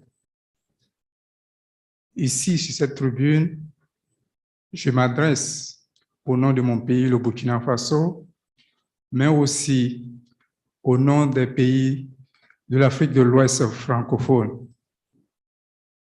J'ai une pensée pieuse pour mon pays qui traverse des moments troubles parce que confronté à des problèmes d'insécurité, du terrorisme qui engendrent des déplacés internes à travers le pays. Pour vous dire vrai, pour ceux qui ne savent pas, aujourd'hui nous avons environ 2 millions de déplacés internes au niveau du Burkina Faso, qui, en plus des défis liés au changement climatique, doivent trouver le moyen de pouvoir se nourrir. Et je pense que les nouvelles technologies peuvent aider pour cette cause-là.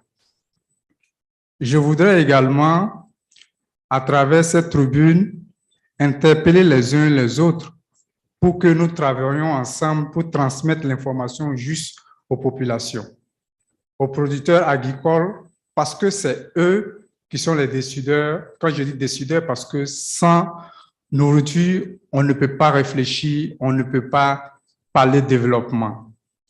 Malheureusement, il se trouve que des gens décident à la place des agriculteurs.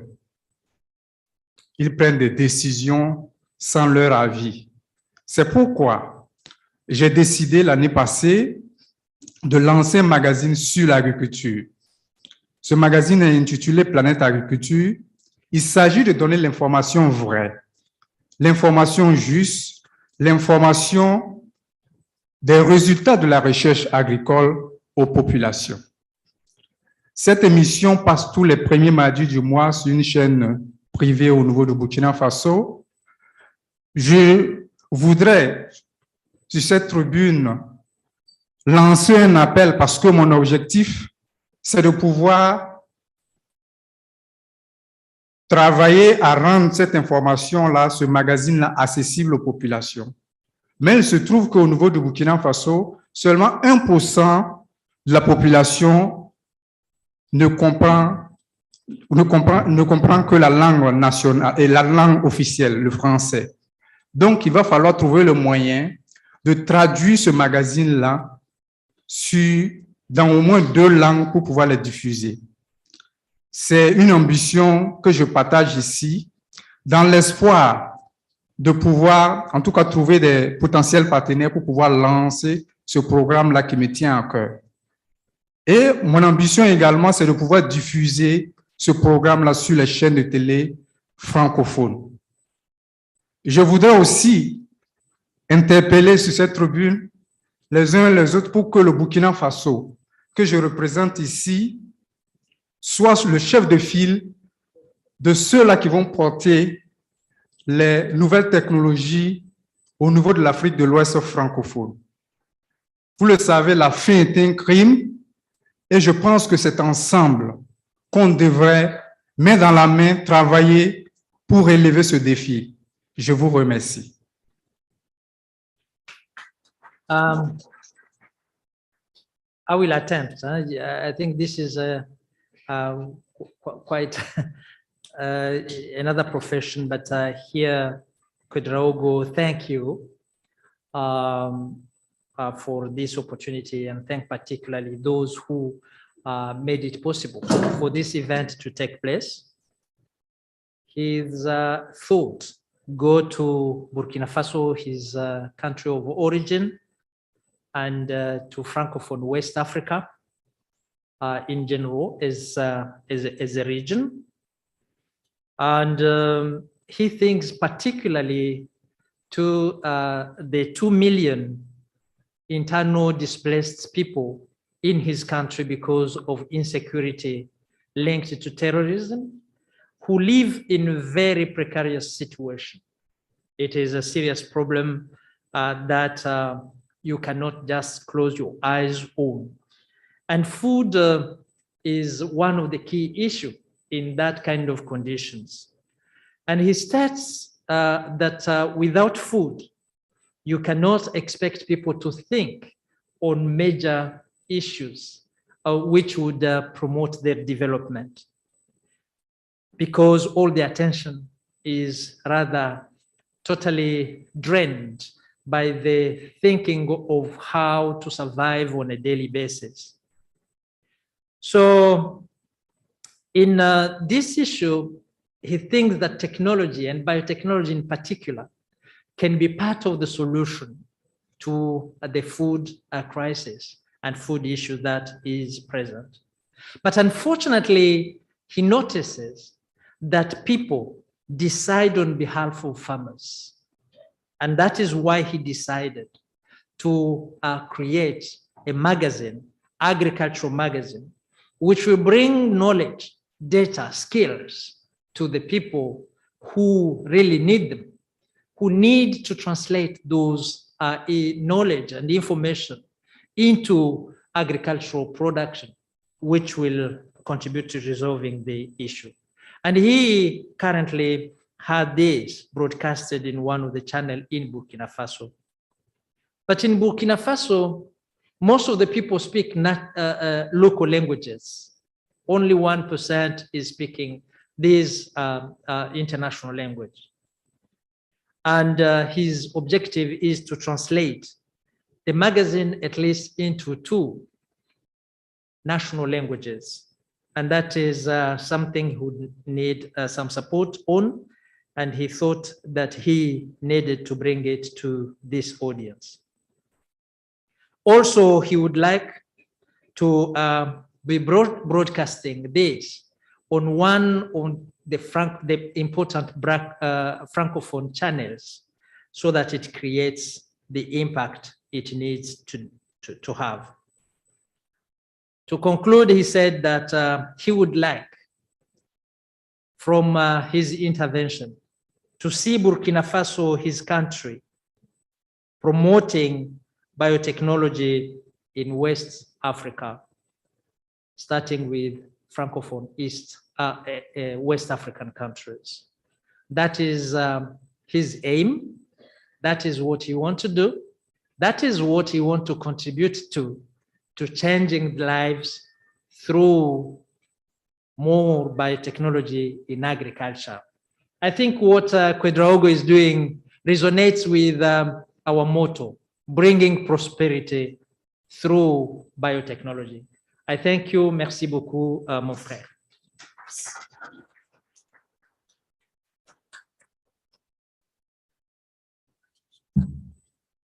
Thank you. I would like to invite Dennis Adiza from here, please. I would like to invite you. You can come. I would like to teach you how to dance African and Mozambican. Okay. Okay. Okay, Doctor, do you want to say something? Is it a photo moment? No. It's a dance? No, not yet. Okay. Now we need to see the winners dancing with us. Yeah, please, you can come here. Yeah. Jeremy, Dennis. Yeah. Where is the lady or the man? Please, can you teach them? As palmas, por favor.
As palmas, por favor.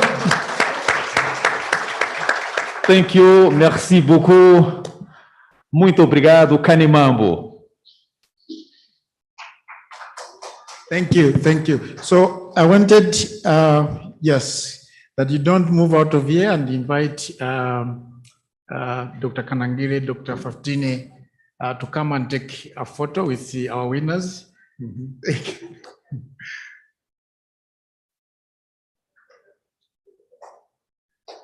Agora silêncio se não aparecem vozes na foto.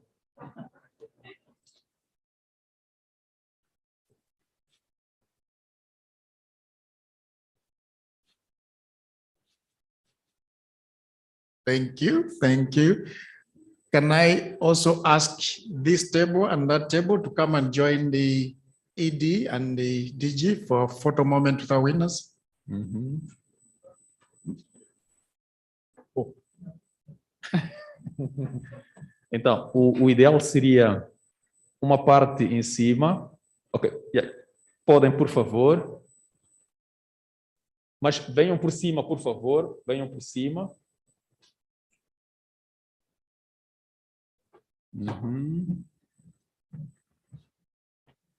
E cá está mais um momento que fica registrado na história desta cerimônia.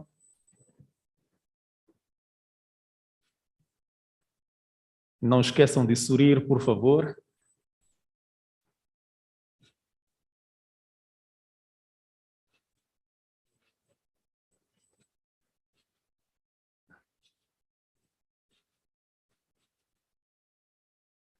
A outra mesa, por favor, a seguir. Yeah, the next. Yeah, I'm inviting. Muito obrigado.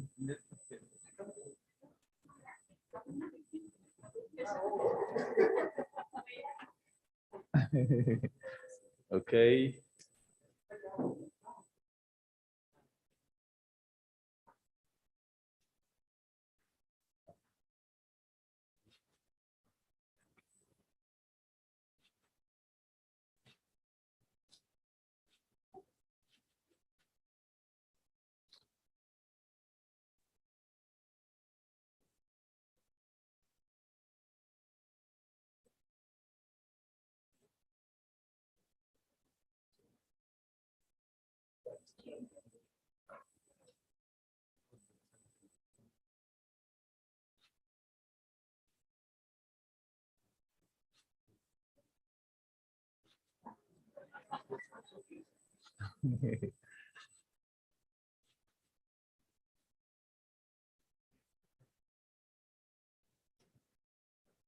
Is it all? Yep. Thank you so much. Thank you so much. Thank you so much. A round of applause, please. Okay.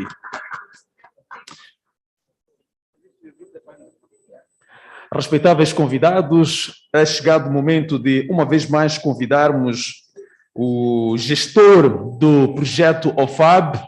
Peço gentilmente a vossa atenção, uma salva de palmas para o nosso amigo, Dr. Vitor.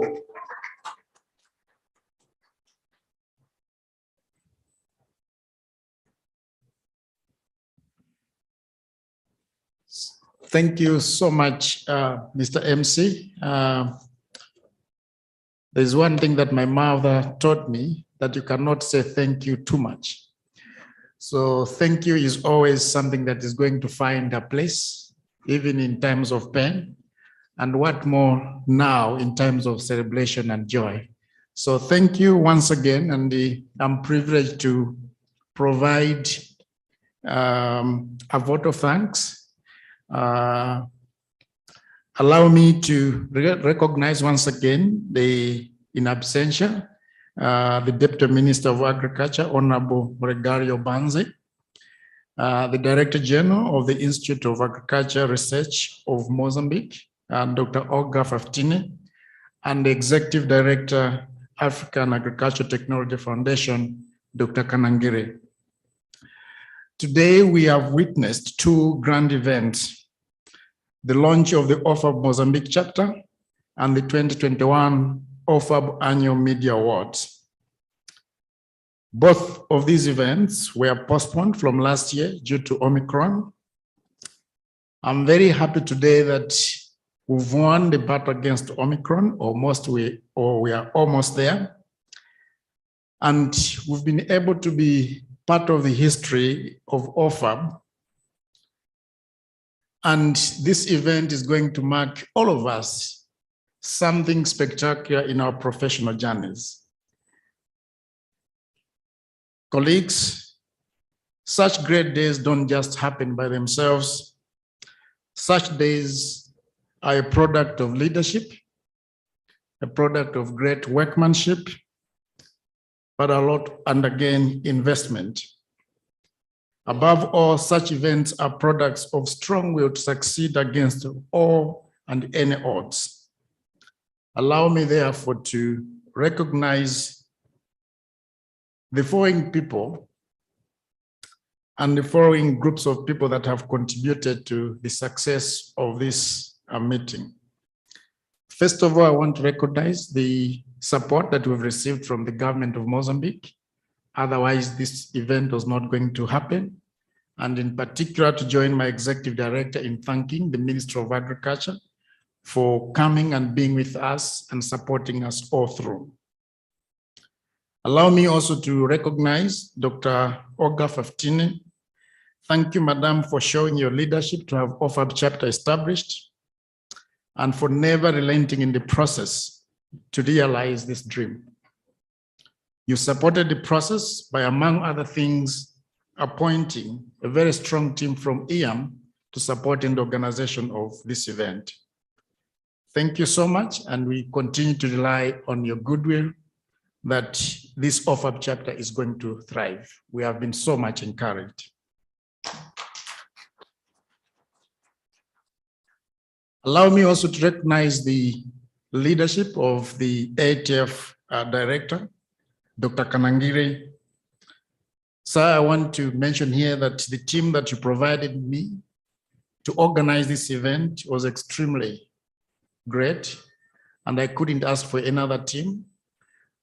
Thank you so much for your leadership throughout the process. You guided us, and I'm glad that your dream of to have the chapter in Mozambique established has happened, though we had a small break due to COVID.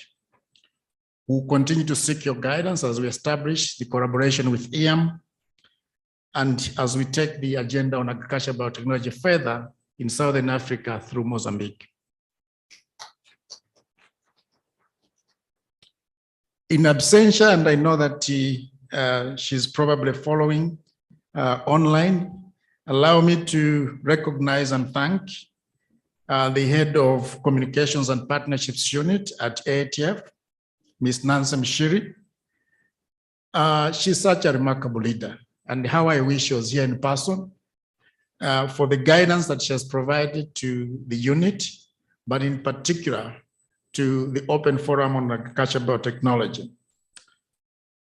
We are so indebted to you, Nancy, for all the guidance that you gave us in this process. And we do know that all the success that we have seen today are largely due to your guidance. And we want to thank you so much for that. I want to recognize also the investor represented by Mr. Brantley Browning. Mr. Browning is the Senior Program Officer with the Bill and Melinda Gates. OFAB is one of the investments that Mr. Browning manages. I wish to thank Mr. Browning and the foundation for believing in the OFAB concept and consequently resourcing the concept since the beginning. And it is one thing to believe in the concept, but believing in the concept to the extent of resourcing it is very particular. And we want to recognize you, Mr. Brandt, and the foundation for the faith that you've shown in the dream of OFAB through AATF.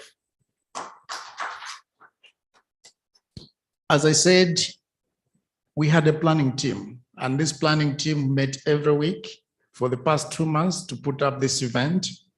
And I wish to ask the EAM planning team to rise up, and we give them a hand of applause led by Dr. Moyana.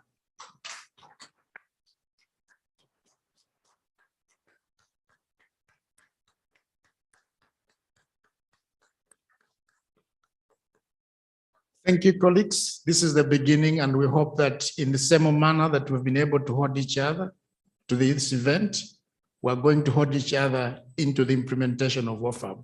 I wish to thank you sincerely. Allow me at this point to also recognize the planning team from AATF. It was such a strong team. We met again every week, sometimes even sub-teams.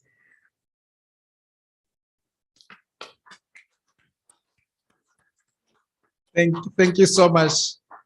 Just as I've said, given another event, ED, I will not ask for a better team than this. So thank you so much.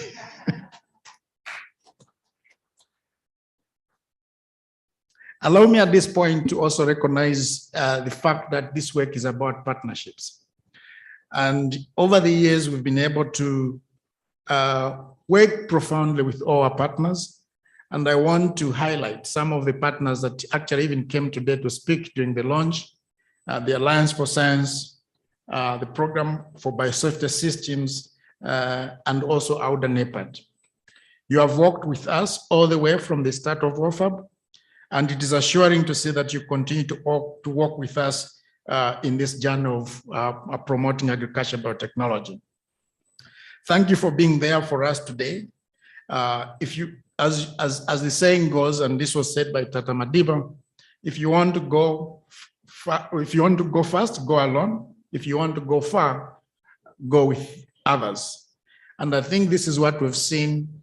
I can mention here without any contradiction that the success that we've registered because our partners have worked shoulder to shoulder with us. May I ask you to continue to partner with us because we believe in this partnership. Thank you.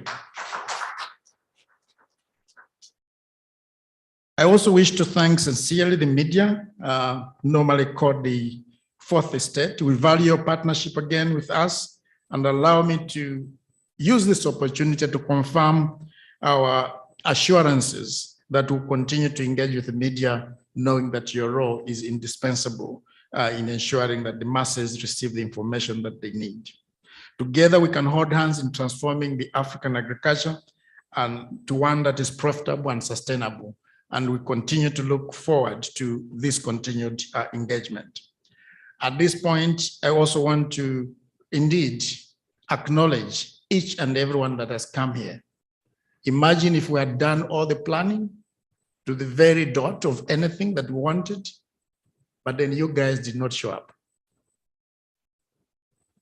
There was not going to be an event. You coming, you've actually made this event possible. So I really want to wish anyone that by any chance felt, why did they not mention us? You are the one that made this event possible, and I wish to thank you sincerely. Lastly, I know there's been quite a lot that has happened, but we've been entertained, and I wish to thank the entertainers for all the dance that we've been able to share. I wish to thank the hotel for all the services that they've rendered to us. They've been very kind, taking us from the airports here, and anything that we needed was provided to us. It has been all fantastic. And I think we've also been in very able hands of our MC. Thank you, sir. Thank you so much. At this juncture, all I can say is obrigado. God is good. May we continue to strive for promoting agriculture biotechnology into the hands of farmers. Over to you, MC. Eu peço uma salva de palmas em pé, por favor. As palmas em pé, por favor. E vamos dizer, OFAB de Moçambique já é uma realidade. 1, 2, 3. Palmas para todos nós. Bom, senhoras e senhores, chegados a esta parte, cabe-me a honra de convidá-los em nome da organização para um almoço. Será no Restaurante Azul. Vamos seguir o protocolo, é mesmo aqui na saída. E quero desejar que voltemos a encontrar em breve. Haja saúde, paz, prosperidade e até breve. E já não voltamos à sala. Até um futuro breve. Muito obrigado em nome da organização.